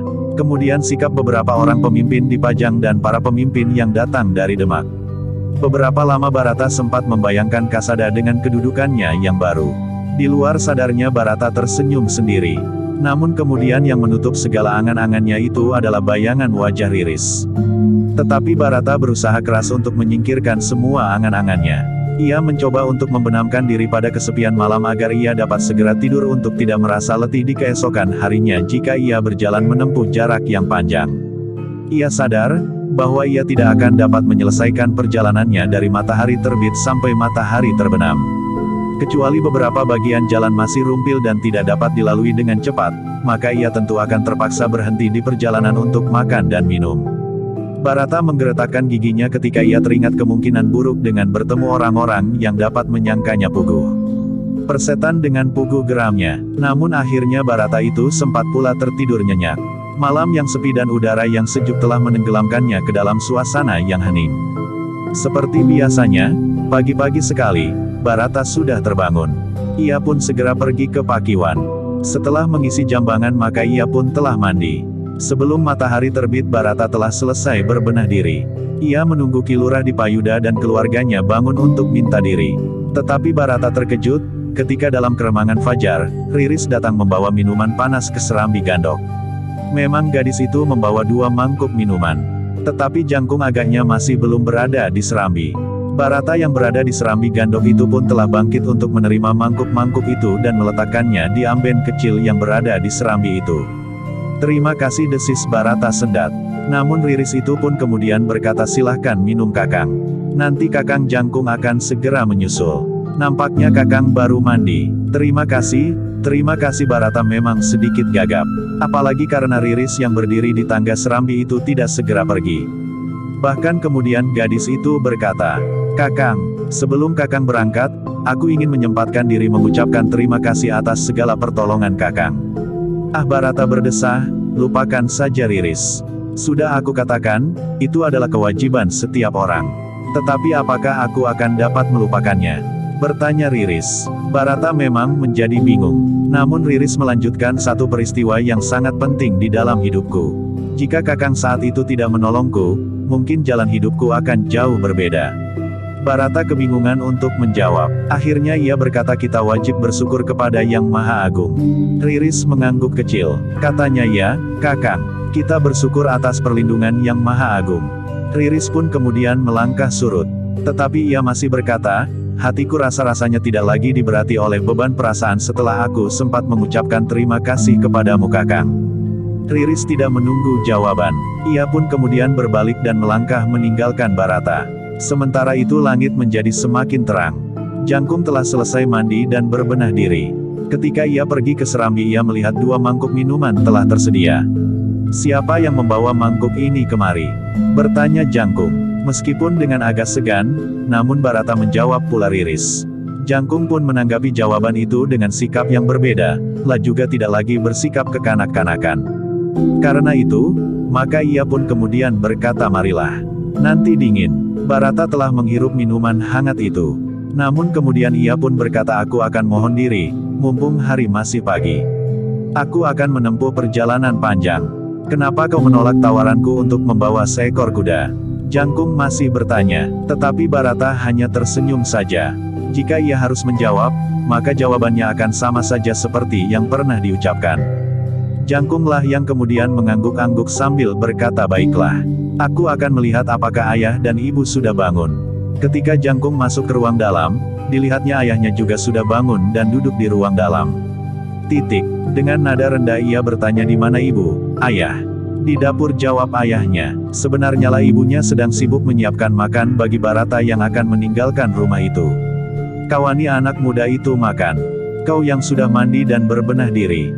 Ayahmu belum mandi, berkata Nyi Lurah. Lalu katanya ajak ia masuk, sementara Riris menyiapkannya di ruang tengah. Barata akan menempuh perjalanan yang cukup jauh.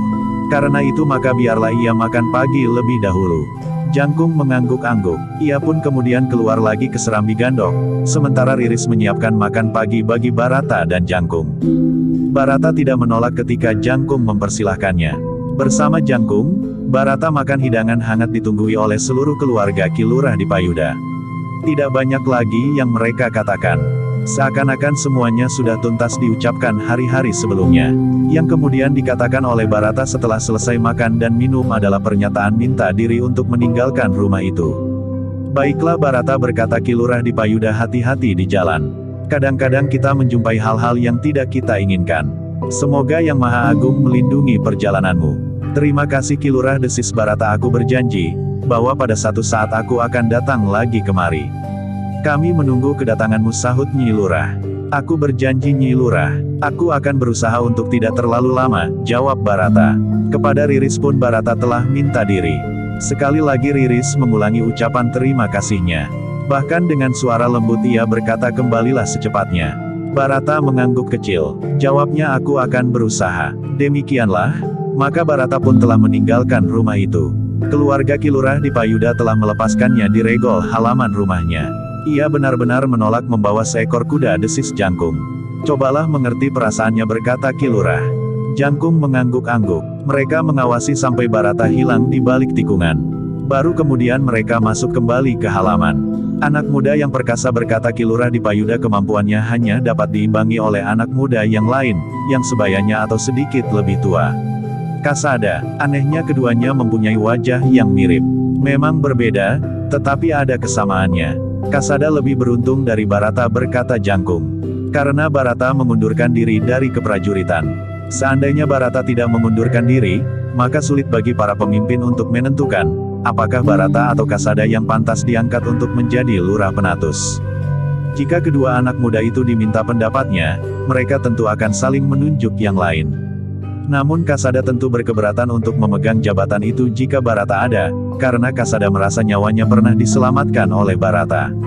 Berkata Ki Lurah di Payuda. Jangkung mengangguk-angguk. Ayahnya memang pernah bercerita tentang kedua orang anak muda itu. Dalam pada itu, maka Barata pun telah berjalan menyusuri jalan Padukuhan. Di luar sadarnya, dua pasang mata telah mengikutinya. Seorang di antara mereka adalah anak muda yang sering mengganggu Riris. Namun anak muda itu tidak mempunyai keberanian lagi untuk mengganggu Barata. Anak muda itu nampaknya telah pergi, bisik anak muda yang sering mengganggu Riris itu. Tetapi Jangkung masih ada, ayahnya juga masih ada, sahut kawannya. Anak muda itu termangu-mangu sejenak. Namun mereka pun kemudian telah beranjak pergi. Barata yang akan menempuh perjalanan panjang segera mempercepat langkahnya. Hambatan satu-satunya yang mungkin akan dijumpainya adalah kemungkinan orang-orang yang tidak dikenalnya menyangkanya puguh. Kemudian berusaha untuk menangkapnya tanpa mau mendengarkan penjelasannya. Tetapi Barata mencoba untuk menghilangkan hambatan itu dari angan-angannya. Setelah mengalami banyak perubahan keadaan, serta geseran-geseran yang terjadi dalam susunan masyarakat Pajang dan sekitarnya, maka Barata berharap, usaha untuk menangkap puguh itu telah dilupakan. Demikianlah maka Barata telah menyusuri jalan-jalan bulak yang panjang dan pendek, melewati padukuhan-padukuhan besar dan kecil, menyeberangi sungai, menyusuri jalan-jalan di pinggir hutan dan bahkan lereng-lereng yang miring dan licin. Ketika matahari sedikit melewati puncak langit, maka Barata telah singgah di sebuah kedai yang tidak begitu besar yang terletak di pinggir jalan yang agak besar. Ketika ia masuk, beberapa orang telah berada di dalamnya. Kedatangan Barata yang seorang diri itu memang tidak menarik perhatian, apalagi Barata memang tidak menunjukkan satu ciri atau sikap yang khusus. Ia dengan diam-diam menyelinap masuk dan duduk di sudut kedai itu. Kemudian memesan minuman dan makan. Lehernya memang terasa sangat haus. Dari tempat duduknya Barata mendengar keluhan-keluhan yang terlontar dari orang-orang yang telah duduk lebih dahulu di dalam kedai itu. Mereka menghadapi sikap prajurit Pajang yang jauh berbeda dengan sebelumnya. Namun seorang di antara orang-orang itu berkata, ketidakpastian di Pajang membuat sikap para petugas juga tidak dapat diduga-duga. Setelah perang, maka Pajang seakan-akan menjadi terkatung-katung. Pajang telah dikalahkan oleh Mataram. Namun yang kemudian memimpin pemerintahan di Pajang adalah Adipati Demak yang membawa seluruh tata cara dan pageran Demak begitu saja untuk diterapkan di Pajang. Tetapi yang lebih buruk lagi adalah orang-orangnya berkata yang lain, baik orang-orang yang datang dari Demak, maupun orang-orang Pajang sendiri. Mereka seakan-akan berebut kesempatan untuk kepentingan diri sendiri. Mereka merasa seperti prajurit-prajurit yang menang perang dan menduduki daerah yang telah dikalahkan. Padahal Pajang kalah dari Mataram. Tetapi orang-orang Pajang dan orang Demaklah yang kini merasa berkuasa tanpa batas. Kawannya menyahut Mataram juga bersalah. Ditinggalkannya Pajang dalam keadaan kalut. Buat apa Mataram mengalahkan Pajang dan kemudian dibiarkannya tidak berketentuan? Bukan tidak berketentuan, jawab yang lain, pimpinan pemerintahan Pajang sudah dibentuk, disyahkan, dan mempunyai wewenang. Yang salah adalah penggunaan wewenang itu melimpah pada orang-orang yang tidak bertanggung jawab. Kawan-kawan mengangguk-angguk, tetapi mereka untuk beberapa saat terdiam. Nampaknya mereka baru mengunyah makanan mereka kemudian menghirup minuman panas. Tetapi untuk beberapa saat tidak ada seorang pun yang berbicara. Namun nampak kegelisahan selalu membayangi mereka. Di kedai itu pun mereka nampak tergesa-gesa. Namun beberapa saat kemudian, seorang yang lain telah memasuki kedai itu pula. Seorang yang bertubuh tinggi, kumisnya tidak begitu tebal, sedangkan matanya memandang tajam kepada orang-orang yang telah lebih dahulu ada di kedai itu. Nampaknya aku terlambat, sehingga aku tidak akan mendapat bagian lagi, berkata orang bertubuh tinggi itu. Marilah, silahkan, beberapa orang bersama-sama mempersilahkannya. Laki-laki itu masuk dan kemudian duduk di antara kawan-kawan. Tiba-tiba saja seorang di antara mereka bertanya bagaimana dengan pemungut pajang itu. Orang bertubuh tinggi itu menggeleng. Katanya sulit untuk mendapatkan persesuaian. Tetapi orang itu bukan orang Pajang. Ia petugas yang datang dari Demak. Nampaknya ia sengaja membuat kesan kurang baik terhadap pemerintahan Pajang sekarang ini.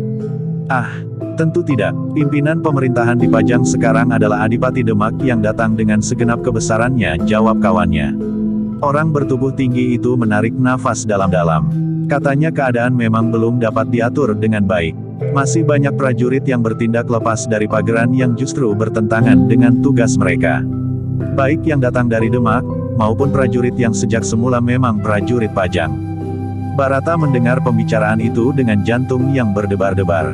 Begitu burukkah kesan yang timbul di antara rakyat Pajang setelah perang? Untuk beberapa saat Barata sempat mendengar pembicaraan yang bernada keluhan itu. Tetapi ia sama sekali tidak mencampurinya. Bahkan keluhan itu telah menyinggung para bebahu di Kademangan yang nampaknya telah dijalari pula penyakit para pemimpin di kota untuk memanfaatkan keadaan.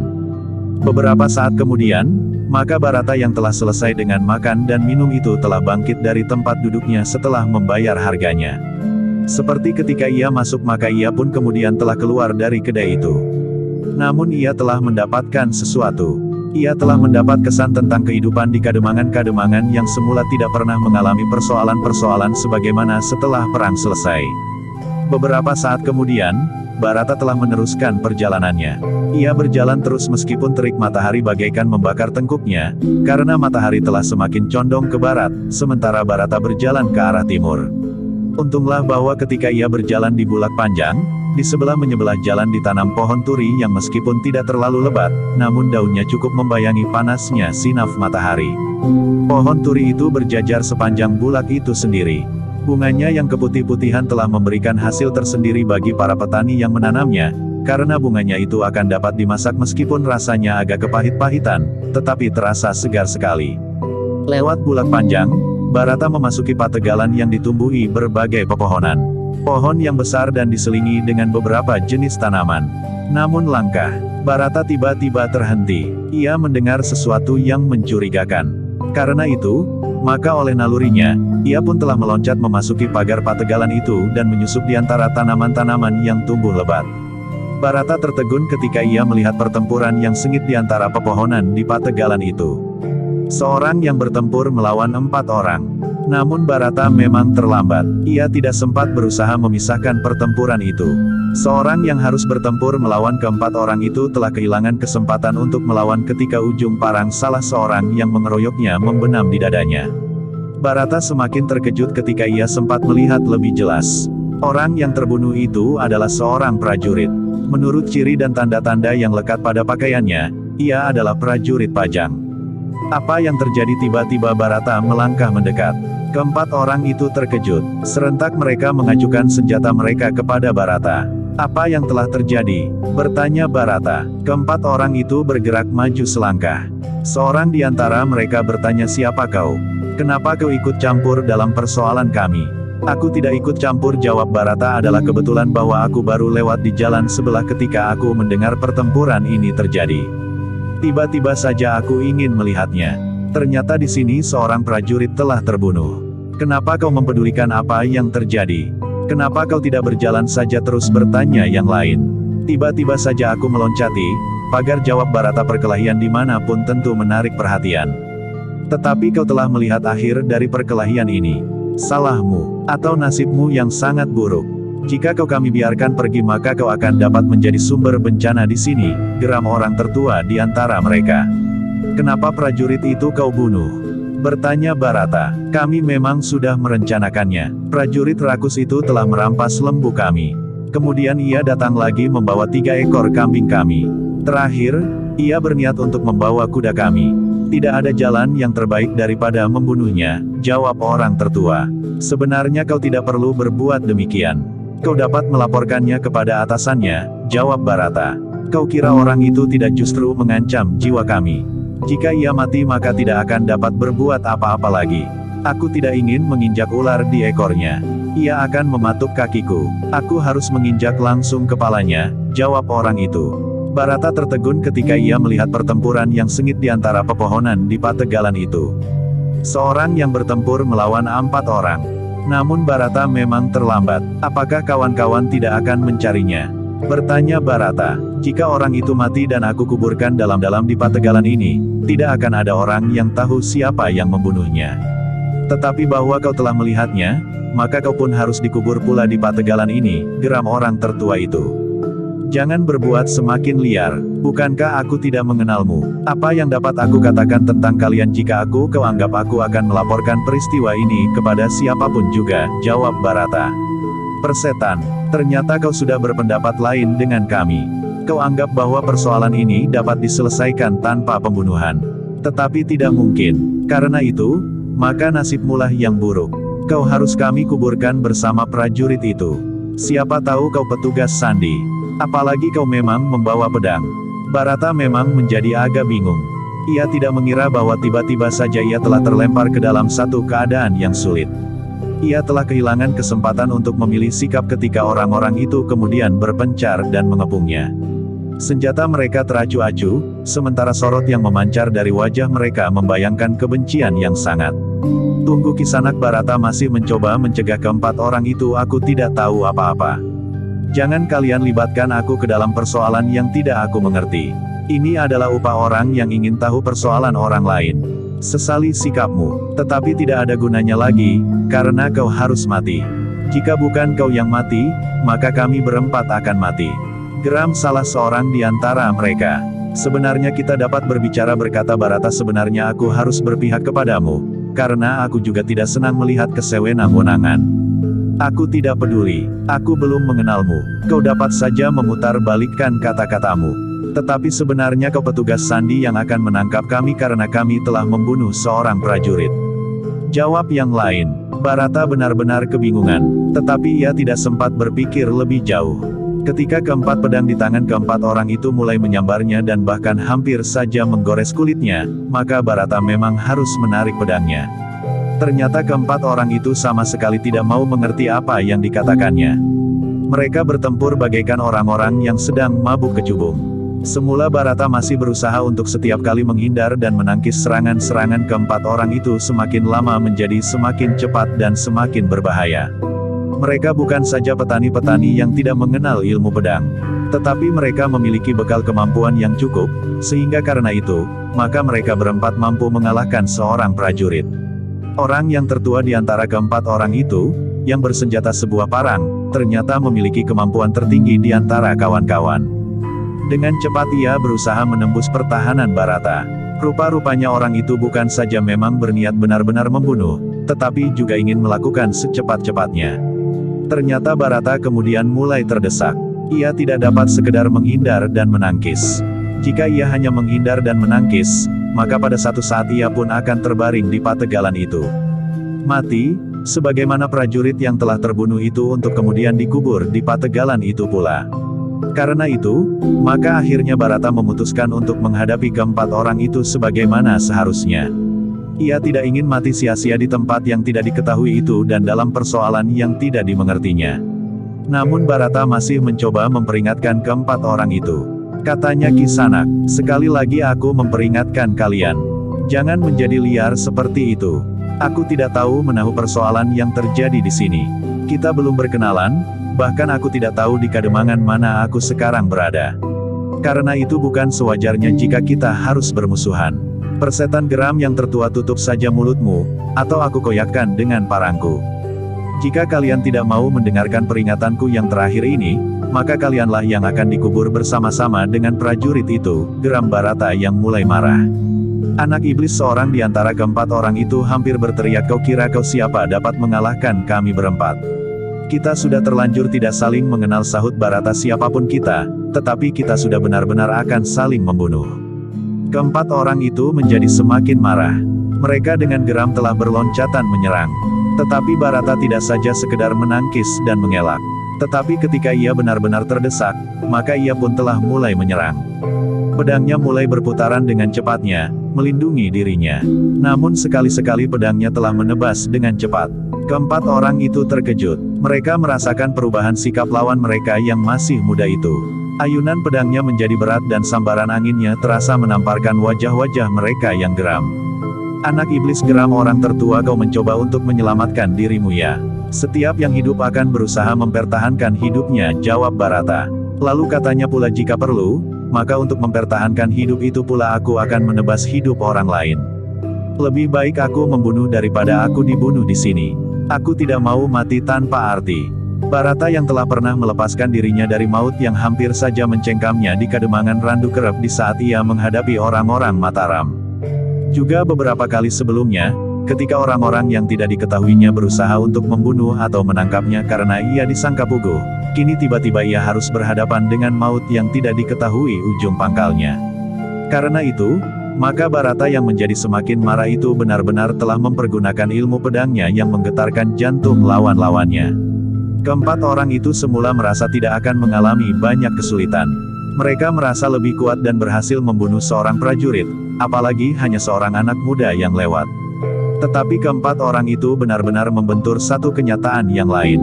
Anak muda itu ternyata tidak semudah prajurit yang terlebih dahulu telah mereka selesaikan. Karena itu, maka orang yang tertua di antara keempat orang itu pun kemudian berteriak cepat. Kenapa kita tidak segera menyelesaikannya? Sedangkan prajurit itu pun dengan mudah dapat kita bunuh. Apalagi anak muda yang tidak tahu diri ini. Tetapi kemarahan Barata telah menyentuh jantungnya. Karena itu, maka dengan ilmu pedangnya yang tinggi, ia tidak membiarkan orang itu berteriak-teriak membakar darah kawan-kawan. Begitu ia selesai berteriak, maka tiba-tiba saja pedang Barata telah terjulur lurus mengarah ke pundaknya. Begitu cepatnya sehingga orang itu tidak sempat mengelak. Dengan parangnya ia berusaha menangkis serangan itu. Tetapi Barata memang lebih cepat. Orang itu hanya mampu menggeser sedikit ujung pedang Barata. Namun demikian ujung pedang itu masih juga menyentuh pundaknya. Luka telah mulai menganga di pundak salah seorang dari mereka. Barata memang tidak berhasil menusuk urat di pundak orang itu untuk menghentikan perlawanannya. Ia hanya dapat melukainya, namun tangan kanan orang itu masih mampu menggerakkan pedangnya meskipun darah mulai mengalir. Kau sudah terluka, geram Barata. Tetapi orang itu justru berteriak, aku bunuh kau dengan cara yang lebih buruk dari prajurit itu. Aku masih ingin memperingatkan kalian sekali lagi, geram Barata yang juga menjadi semakin marah pula. Namun dengan demikian, karena kedua belah pihak mengerahkan kemampuannya, maka pertempuran itu pun menjadi semakin lama semakin sengit. Barata memang dapat menilai bahwa keempat orang itu adalah orang-orang yang memiliki kemampuan dasar ilmu kanuragan. Namun Barata yang kemudian melihat mereka semakin cepat, telah mendesak mereka. Kepungan keempat orang itu menjadi semakin longgar. Mereka yang sejak semula berusaha untuk saling mengisi, ternyata mengalami kesulitan, kemudian mencoba menyerang bersama-sama. Namun Barata memang terlalu kuat buat mereka berempat. Ketika salah seorang dari mereka berusaha meloncat menyerang dari arah belakang, maka dengan tangkasnya, Barata melenting. Seakan-akan anak muda itu juga mempunyai mata di punggungnya, sehingga ia berhasil menghindari serangan itu. Namun justru sekejap kemudian, seorang yang lain telah bergeser selangkah maju. Pedangnya lah yang kemudian terjulur lurus, mengarah ke lambung Barata yang sedang menghindar. Tetapi dengan tangkas pula Barata menangkis serangan itu. Ia memukul serangan lawannya keluar garis serangan, sehingga serangan itu tidak mengenainya. Hampir bersamaan, lawannya yang lain telah menyerang pula. Satu tebasan yang kuat sekali mengarah ke leher Barata. Demikian kuatnya sehingga terdengar desir angin yang menyambar bersama sambaran daun pedang itu. Namun Barata cepat berjongkok pada satu lututnya. Ketika pedang itu terbang di atas kepalanya, maka ia telah menjulurkan pedangnya pula. Barata sempat menjadi ragu-ragu sejenak. Namun karena itu, maka ia urung menusuk lambung orang itu dan mengoyak perutnya. Tetapi ia telah menggerakkan pedangnya dalam ayunan mendatar. Pedang itu memang menyambar dada lawannya.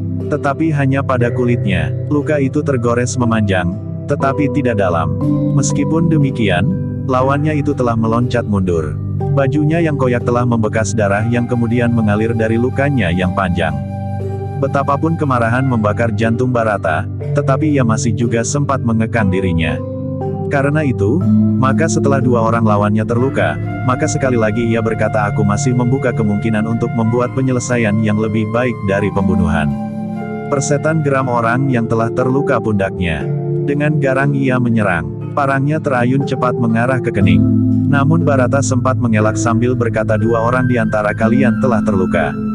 Semakin banyak kalian bergerak, maka semakin banyak darah mengalir. Kalian akan segera menjadi lemah dan kehilangan tenaga. Kalian akan jatuh tanpa dapat mengelak sama sekali di saat aku menekan ujung pedang di leher kalian berganti-ganti. Persetan yang terluka di pundaknya itu benar-benar seperti orang yang kehilangan akal. Namun sementara itu, seorang di antara mereka yang masih lebih muda dari yang lain, telah meloncat sambil mengayunkan pedangnya yang besar dan panjang. Dengan sepenuh kekuatan ia berusaha membelah dahi Barata. Karena itu, maka ayunan pedangnya memang mengarah ke dahi anak muda itu. Dengan tangkasnya Barata mengelak. Ia masih sempat mengelakkan serangan lawannya yang lain ketika dengan tiba-tiba telah menyerangnya pula. Namun kemudian Barata lah yang telah memutar pedangnya, menyerang orang yang masih lebih muda dari yang lain itu. Orang itu meloncat mundur, tidak hanya satu dua langkah, tetapi bahkan seakan-akan ia telah berlari menjauhi putaran pedang Barata. Namun Barata terus memburunya. Ketika kawan-kawan yang lain berusaha untuk menyusul dan membantunya, maka Barata telah sempat membentur senjata orang itu. Kemudian memutarnya dengan hentakan yang sangat keras. Orang itu terkejut. Ia tidak mampu lagi mempertahankan pedangnya yang seakan-akan telah terhisap oleh pedang anak muda itu. Bahkan kemudian ketika Barata mengungkitnya, maka pedang itu telah terlempar tinggi. Sebelum kawan-kawan sempat menolongnya, pedang Barata telah terangkat. Satu ayunan yang deras benar-benar akan dapat memenggal lehernya. Tanpa senjata orang itu benar-benar tidak berdaya, sementara itu, ia sudah tidak sempat lagi menghindar. Namun tiba-tiba ayunan pedang Barata tertahan. Jantungnya berdegup keras ketika ia melihat orang itu bagaikan pasrah. Matanya yang menjadi merah memandang ayunan pedangnya dengan putus asa. Karena itu, Barata tidak menyentuh orang itu dengan pedangnya. Pedangnya bagaikan menggeliat dan terayun sejengkal dari lehernya. Namun kemudian Barata telah menyerangnya dengan kakinya, tepat mengenai dadanya. Tetapi Barata juga tidak mempergunakan segenap tenaganya, agar tulang-tulang iga orang itu tidak akan berpatahan. Ketika ketiga orang kawannya sempat berloncatan menyerang Barata, maka orang itu telah terlempar dan jatuh terbanting di tanah pategalan. Untunglah bahwa tanah pategalan yang ditanami berbagai tanaman itu tidak terlalu keras, sehingga kepala orang itu tidak menjadi retak karenanya. Barata memang harus bergeser menjauh menghindari serangan ketiga orang yang lain. Sementara itu, orang yang terbanting itu dengan susah payah berusaha untuk bangkit, meskipun kepalanya terasa sangat pening serta dadanya terasa nyeri. Tetapi orang itu mengibaskan kepalanya dan dengan tegang memandang seorang lagi kawannya telah terluka. Lengannya telah disambar pedang Barata. Bahkan agak dalam, hampir sampai ke tulang. Darahnya segera mengalir dengan derasnya. 3 di antara 4 orang lawannya telah terluka. Seorang lagi menjadi pening, sehingga sulit baginya untuk memusatkan nalar budinya. Bahkan sekali-sekali rasa-rasanya tanah tempat ia berpijak itu telah berputar. Dalam keadaan yang demikian Barata mulai mengendorkan kemampuannya. Bahkan ia masih sempat berkata, berhentilah. Aku akan meninggalkan Pategalan ini. Jika kalian mencoba mengikuti aku sampai ke Bulak, maka kalian benar-benar akan mati. Keempat orang itu memang tidak mempunyai pilihan lain. Namun sebelum mereka menentukan sikap yang pasti, tiba-tiba saja mereka yang ada di Pategalan itu terkejut. Ternyata pertempuran itu telah menarik perhatian orang lain lagi sebagaimana Barata tertarik mendengar suara pertempuran sebelumnya, sehingga seorang prajurit terbunuh. Mereka menjadi semakin terkejut ketika yang datang kemudian menghampiri pertempuran itu adalah dua orang prajurit. "Apa yang terjadi?" bertanya salah seorang dari kedua orang prajurit itu. Keempat orang itu menjadi gagap. Apalagi ketika seorang di antara para prajurit itu melihat kawannya yang terbujur mati. "Lihat, bukankah itu seorang prajurit?" teriak seorang di antara keduanya. Bersambung ke jilid 31.